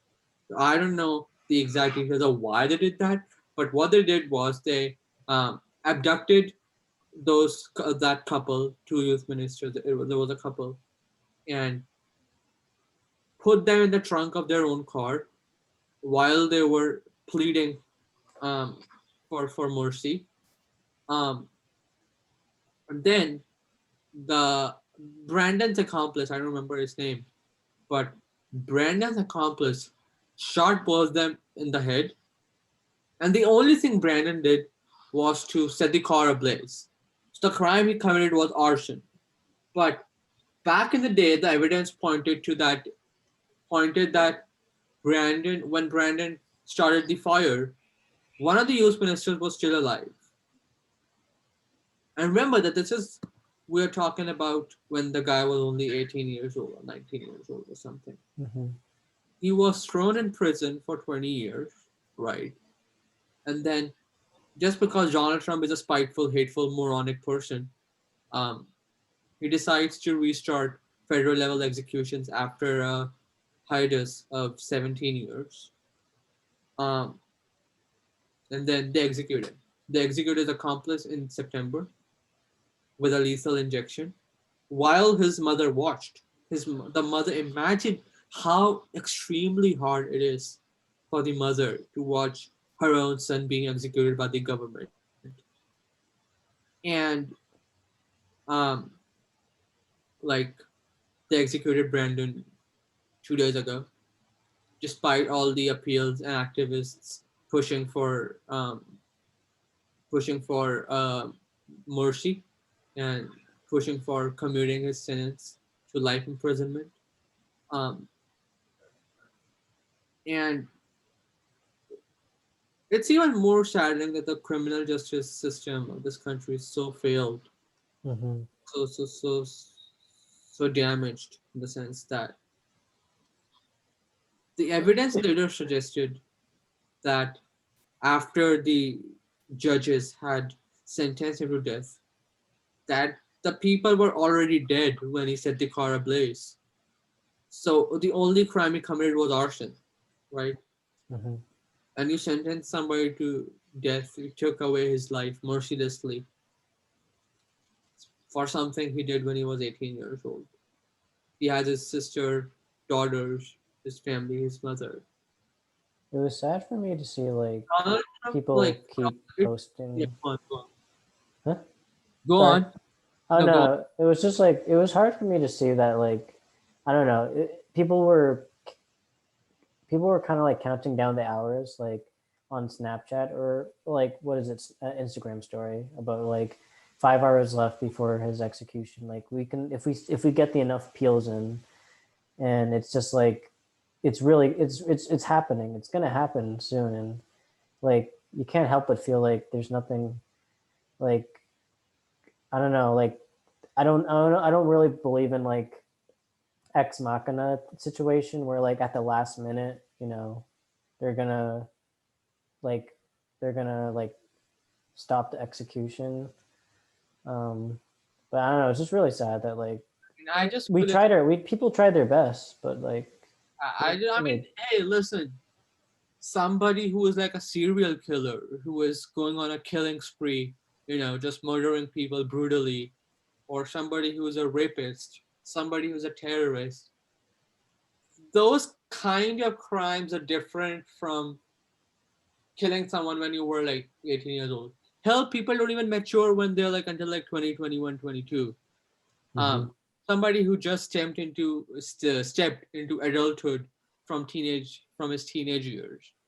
I mean, hey, I understand that there's no justification for killing someone, but then you're also having evidence which points that he didn't really kill anyone. The people already did. He was just an accomplice. So at worst, you could sentence him to life imprisonment. I think that even life imprisonment isn't justified in case of Brandon. mm-hmm. You don't sentence somebody to life imprisonment for torching up a car.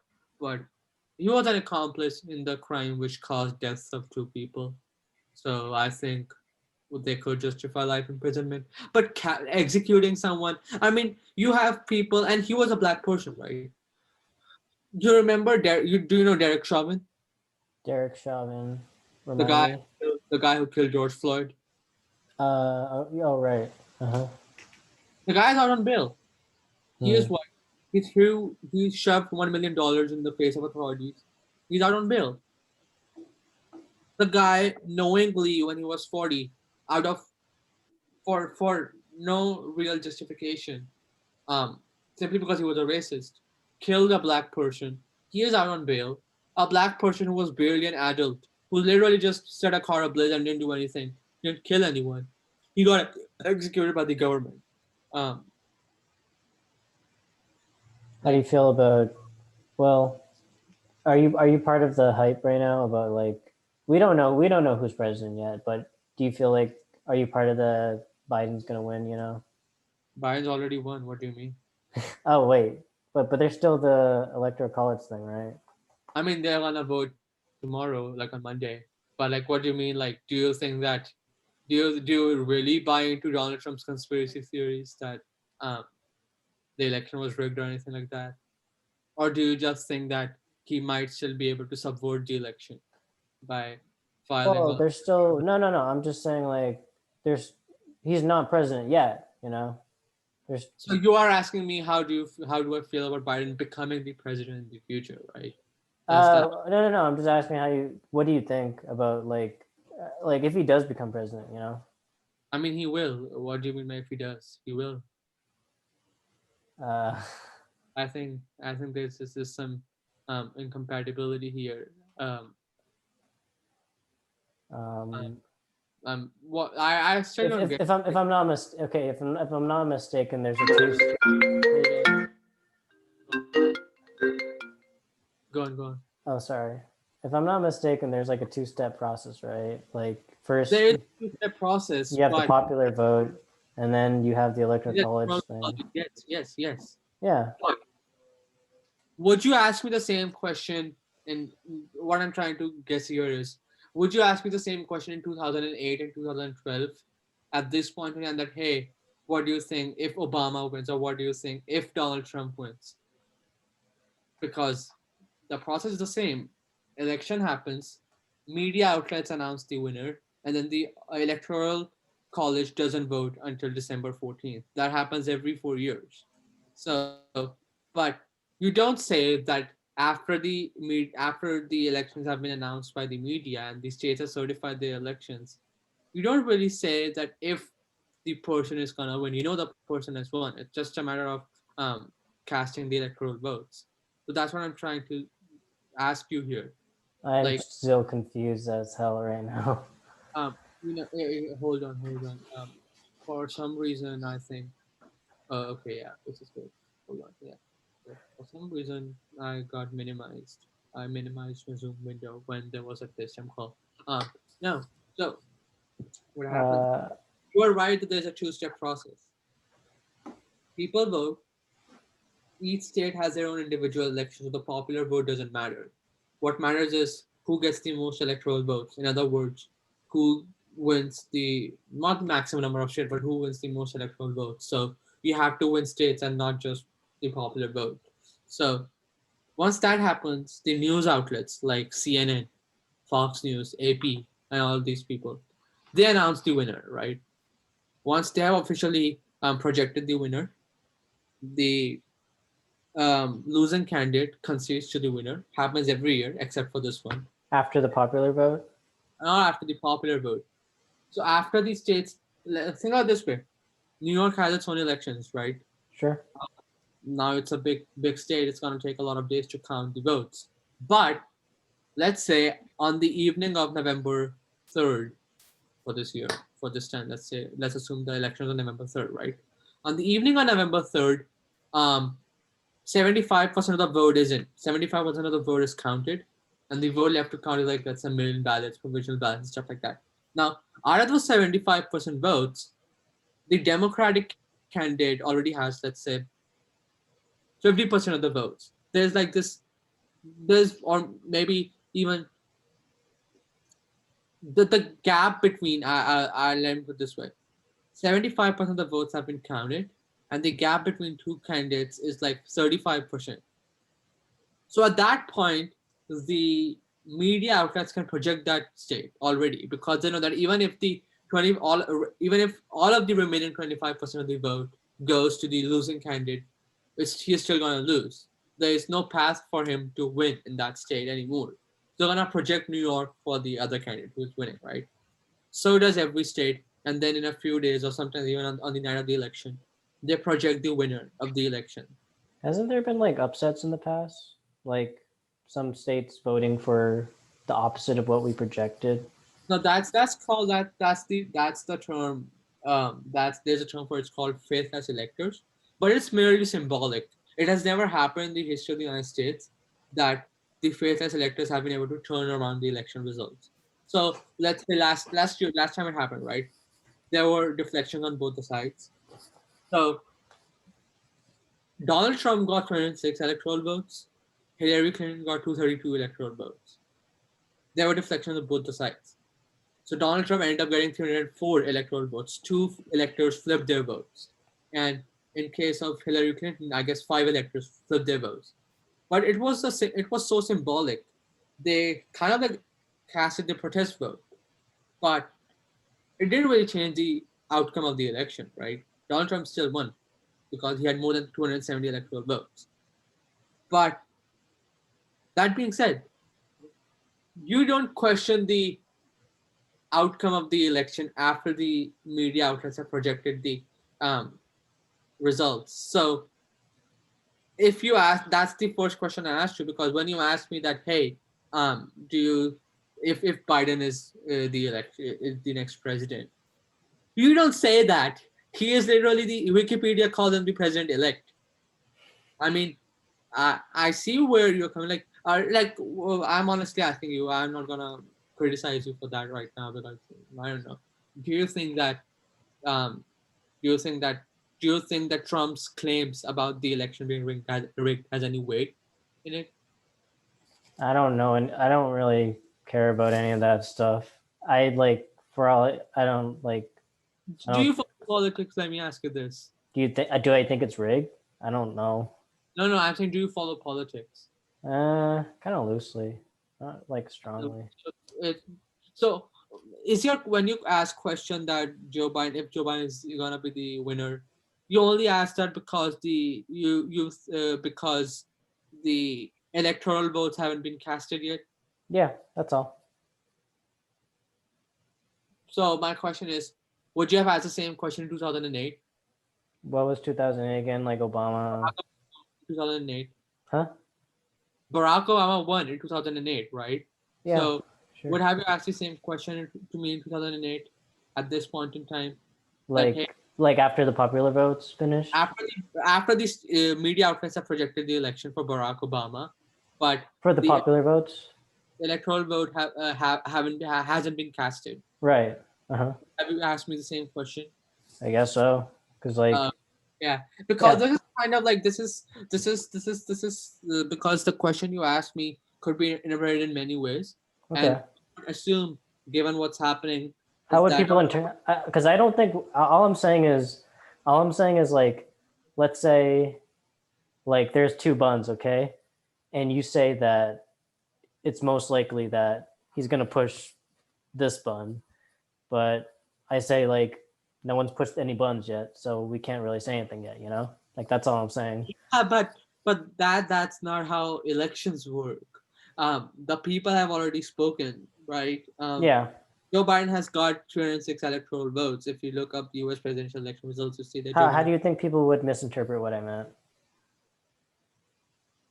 This is only for specific to this election. This is Hmm. not something people would misinterpret. If you asked in like 2012, people would just say that, hey, people would simply assume that you mean that the electoral votes haven't been casted. So one, you are concerned about the faithless electors. This time around, what is happening is Joe Biden has won the election fair and square. He has received 206 electoral votes. But Donald Trump has been promoting these bogus conspiracy theories about widespread election fraud. He has lost 50 lawsuits, all the lawsuits, essentially. Even the Supreme Court has rejected his bid to subvert the election. So when you ask me this question, do you still think Biden is gonna win? This is it's just that the situation is that I want to assume that you mean that whether I believe that Donald Trump still has a chance to win or Oh not. no, I wasn't inferring whatever Donald Trump's saying. I don't know what that inferment is. I'm not inferring there's some kind of scandal or something. I'm just Yeah, saying like yeah. asking. Yeah, I'm excited. I mean, I am an, I am, I am somebody who was not a citizen of this country, and I learned in the last, essentially just this year. I wasn't really following politics before that. I learned that how corrosive Donald Trump is to the democracy of this nation, and how deluded half the country is, who still voted for him. Yeah. So obviously, I'm happy that Biden is gonna be sworn in on January 2021. We're gonna repair our relations with our allies. Um, we're gonna move towards a better America. Um, our economies, the economy which is in shambles at this point in time, it's gonna get better eventually. I think. Um, he has assembled his medical team, so he's gonna urge people to wear masks. He's gonna run down to the virus and everything. And now we also have the vaccine, anyways. So I'm happy. I'm happy that things are gonna get better. Things look good for this country. I'm Mm. happy. What about you? Um, kind of indifferent, honestly. I don't have a with everyone like the way I don't really get. I try not to get excited or angry about anything. I kind of just stay in that neutral zone. Like I see good things and bad things about people. Mhm. Like there's good things I like about Biden, also things I don't like about him. But Yeah, I mean, kind me too. I mean, it's not like I. That's exactly what it means to be to to be critic of somebody, right? You are yeah, not a. That's exactly what it means to not be a sycophantic person, not be a cultist. hmm. To call people out for their mistakes and appreciate the good in them, right? So it's good. Like yeah, Biden has both good and bad. He's not the perfect. Nobody is perfect, right? I So don't think there, we've ever had a perfect president ever. Yeah, yeah, the closest I think we have got is like Ronald Reagan. I think no, Barack Obama. you're I don't know. funny. I'm only 20 years old, so the only president I know who had a who was really popular. Not I'm not saying he was perfect. I'm saying he was really popular, and he still has a voice. Liking He still Ronald has, Reagan is a funny. huh? Is, Huh? liking Ronald Reagan as one of the best is a funny. I Never don't. mind. I think I just misspoke. I don't know of anything. I mean, the reason I think I said Ronald Reagan was because I was watching this episode of Big Bang Theory the other day, Uh, and there was this episode I think where now it. Oh, sorry. Go ahead. Please keep going. Sorry, I don't want uh, to interrupt you. yeah, and in that episode, Dr. Sheldon Cooper's mother was praising Ronald Reagan or something. Maybe that I don't know.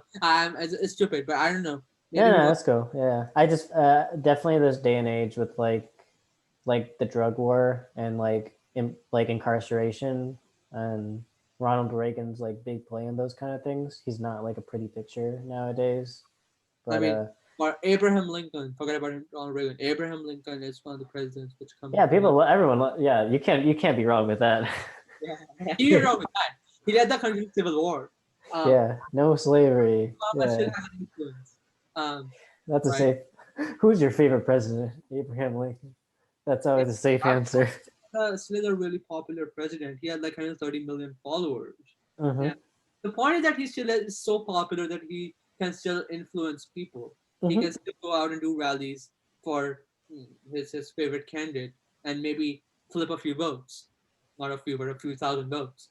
Few 100,000 votes. So he still has an influence. So I still count him. You don't see George W. Bush coming out, George H.W. Bush coming out um, and rallying for rooting for Donald Trump or rooting for any. You didn't see let's just say that, Yeah. right? Let's just say that in 2012 you didn't see George W. Bush coming out and campaigning for Mitt Romney, for instance, Mm-hmm. but you did see Barack Obama campaigning for Joe Biden this time around. So that's Right. a thing, right? Mm-hmm. Yeah. I mean, yeah. I mean, obviously, everybody is gonna. We can never have a perfect president. We can never Right. have a perfect person. Like nobody is perfect. Yeah. Everybody have their own flaws and shortcomings. Um, Yeah. Which is like I don't which like I'm kind of alienated by like all this hype right now around Joe Biden or about any president really. When everyone gets excited about a president, I don't yeah, get I was like, only like a few days. I Like never get excited. I just like I'm always in the right middle. now, I feel indifferent too, but only because he has won. So I feel indifferent in the sense that maybe it's the wrong word to use, but it's just that now I don't really care about what's going on with Joe Biden. Like he's a boring president. That's exactly what people would say. He's a boring president. Politics is gonna get boring again. When Donald Trump was the president, he did so stupid, funny, and tragic stuff at the same time that you'd be so hooked to politics. You want to know what he's doing. Everybody Yeah. knows Joe Biden. This is just like a normal president. He's gonna do stuff. People are gonna like it. People are gonna oppose it. But it's gonna be life is gonna be normal. He's not gonna do something really outrageous or something like that. He's not gonna do some racist xenophobic stuff. People know that. So I don't really care at this point in time. But yes, when he won, when officially the states when the election was sort of like hinged on a few states which still had to announce their results and everything, I was really hooked. And then when CNN announced the results, projected Biden as the winner and everything, um, I was happy. Then for a few days, I was like following what's happening. But then I was like sort of like grew past it. I was like, yeah. Cool. Okay. Yeah. Okay. Cool. You won. That's it. Okay. Cool. Okay, Yeah. cool. Out. Nice. He's out. Yeah. Nice. Awesome. Yeah. Well, so you say that you are indifferent, right? I'd say I Did you vote? huh? Did you vote? No, I did not. I because I still have I'm still a Massachusetts resident, but at the same I want to keep my in-state tuition for Massachusetts, but I don't So you really. didn't vote because you were in Nebraska, or you didn't vote because you felt that it doesn't make a difference in Massachusetts so deep blue that your vote won't even count? Oh, Massachusetts is a sorry. Nebraska is a very strong red state, No, yeah, and I know. What you said, you are still a Massachusetts yeah, resident, yeah, yeah, right? yeah. You And can't Nebraska. yeah. Honestly, both those things, to be honest. Yeah, being in a red state and also just like not trying to get in my, my in-state tuition messed up with just like getting too I in think you trying mis- to. I think you misconstrued my question. My question was that you said you are still a resident from Massachusetts, Yeah, so you can't vote in Nebraska, right? yeah. Oh, how does it work? I don't really know the details of how it But works. let's say for the sake of the question, you can't vote in Nebraska. You can only vote in Massachusetts. So you didn't vote because you just didn't want to. You didn't feel like if you some there are some people who I don't agree with, but it's okay. It's okay to have some disagreements there. There are some people who just don't feel like voting. They feel like it doesn't really matter. So indifferent. But or that, or did you not vote because you felt like Massachusetts, it's a so deep blue state? Because even if you were, no matter who you voted for, that state is gonna go for Biden anyways. So, or was it like a amalgamation of both the reasons? I guess you could say a little bit of both, but mostly I just didn't really care that much, honestly. Yeah, I think. Nah, I mean, I won't necessarily agree with that, but that's okay. It's healthy to have some disagreements. Um, but forget about politics. Um, yeah, let me think about it. I mean, like, you know what I'm gonna do actually? Once, like, when are you planning to put this on YouTube? Like, in a week or so? Like, well, how Usually does I just post it right away. It's honestly up to you. You want me to post it? If not, yeah, post it right away on YouTube? But the reason I asked this was because I saw those thumbnails on your YouTube channel. So like every video I just had a thumbnail associated with it. So I mhm. just thought it's gonna take a while to get all that Photoshop done. Oh, right, right. Honestly, usually I just post it. I don't care about thumbnails all that much, but it does look You post nice. it and then you change the thumbnail later on. Yeah, yeah. Usually I just post it and I have a friend who makes the thumbnails and Yeah, it's please make a thumbnail too. But yeah, for now, just post the video. That'd be great. that's Um, cool. yeah. So Yeah, I really yeah, thanks for what talking with I'm gonna me. do is I'm gonna like, um, I'm gonna prune out that part where we talked about capital punishment, that 5 minute section. I'm gonna trim the video to those five Oh, you minutes. want me to trim it? I don't mind. No. You're gonna post the entire thing. I don't. Yeah, I guess it. Honestly, whatever. If you want me to chop something out, I'll do it. Or That's not what I'm saying. I'm saying is that what I want to do is like you do whatever you do, like whatever you did with Julian's video, do the normal stuff. What okay. I want to plan to do on my end is that once that video is up on YouTube, I'm gonna trim out that section where we talked about capital punishment. I'm gonna post that section on my Instagram. Oh, okay. I, I want my followers to see what my views are about capital punishment. Like Hope they don't get bored by me just standing here, having no thoughts on politics. it's no, we didn't. You did chime in, right? We did talk about capital punishment for a bit. You did say that it's heartbreaking and it's sad. Yeah, that's so much substance. Wow, it was sad.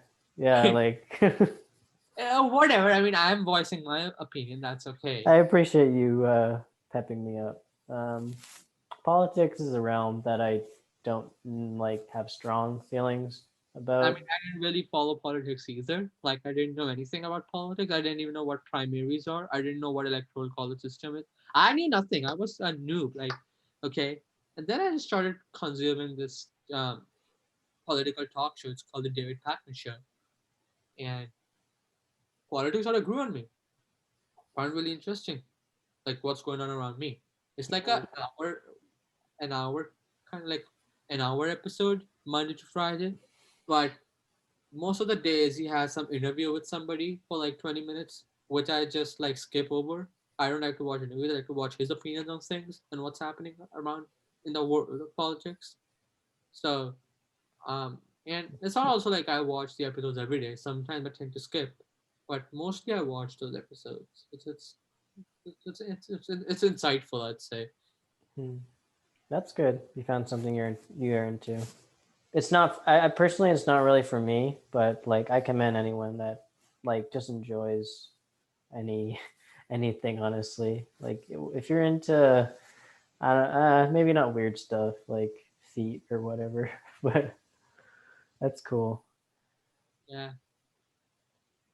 So, um, do you want to just wrap it up? Uh, Dude, give me your best Toastmaster speech. I'm kidding. I'm kidding. yeah. Um, I'm gonna learn how to do those oh, speeches. you're still learning. Oh, you haven't done them yet. I'm gonna do Toastmaster, right? And Uh, it's a Toastmaster, ballroom dancing, bowling, maybe German class, maybe painting classes if possible. Like whatever it takes to like go out and meet people. Like so, like this internship is sort of gonna be like a trial run. So like for like when I actually get out in the real world after I graduate, when literally the universe is not forcing me to be in that kind of environment where I'm meeting people naturally. I'm gonna have to make efforts myself to meet people. Otherwise, it's just gonna be go to work, come back home. So, so it's gonna be kind of like a trial on like how I do. sure. So this summer internship, if I'm gonna be in Boston, hopefully, and things could change, they could lay me off or something. But if I end up, Hopefully. yeah, I mean, COVID and everything, you can't really go on a record and say that, hey, you're gonna be doing an internship. You know, if Yeah. I'm in Boston and I hopefully I am in Boston and get to do all this stuff, I know whether I'm capable of meeting people or do I need to change my plans or do something different to meet people. It's just important, right? I Hmm. mean, nobody in the city. You don't have any friends from high school or anything. You just graduate. You're gonna have to meet people by yourself. It's gonna be difficult, but that's how it is. Hmm. Cool, man. All right. You It got was really things. You got things on your belt to do. good It's good. podcast with you. My It's first good. It's podcast. good checking in with you, Sean. Yeah. And Which is you know, as well, Brian. yeah. Good luck with everything. Good luck with everything you do. I'm gonna see you in the fall. We're gonna come back in the fall, right? I'll try my best, man. Yeah. But yeah, dude. You have a good night, man. Right, man. Bye bye. See ya.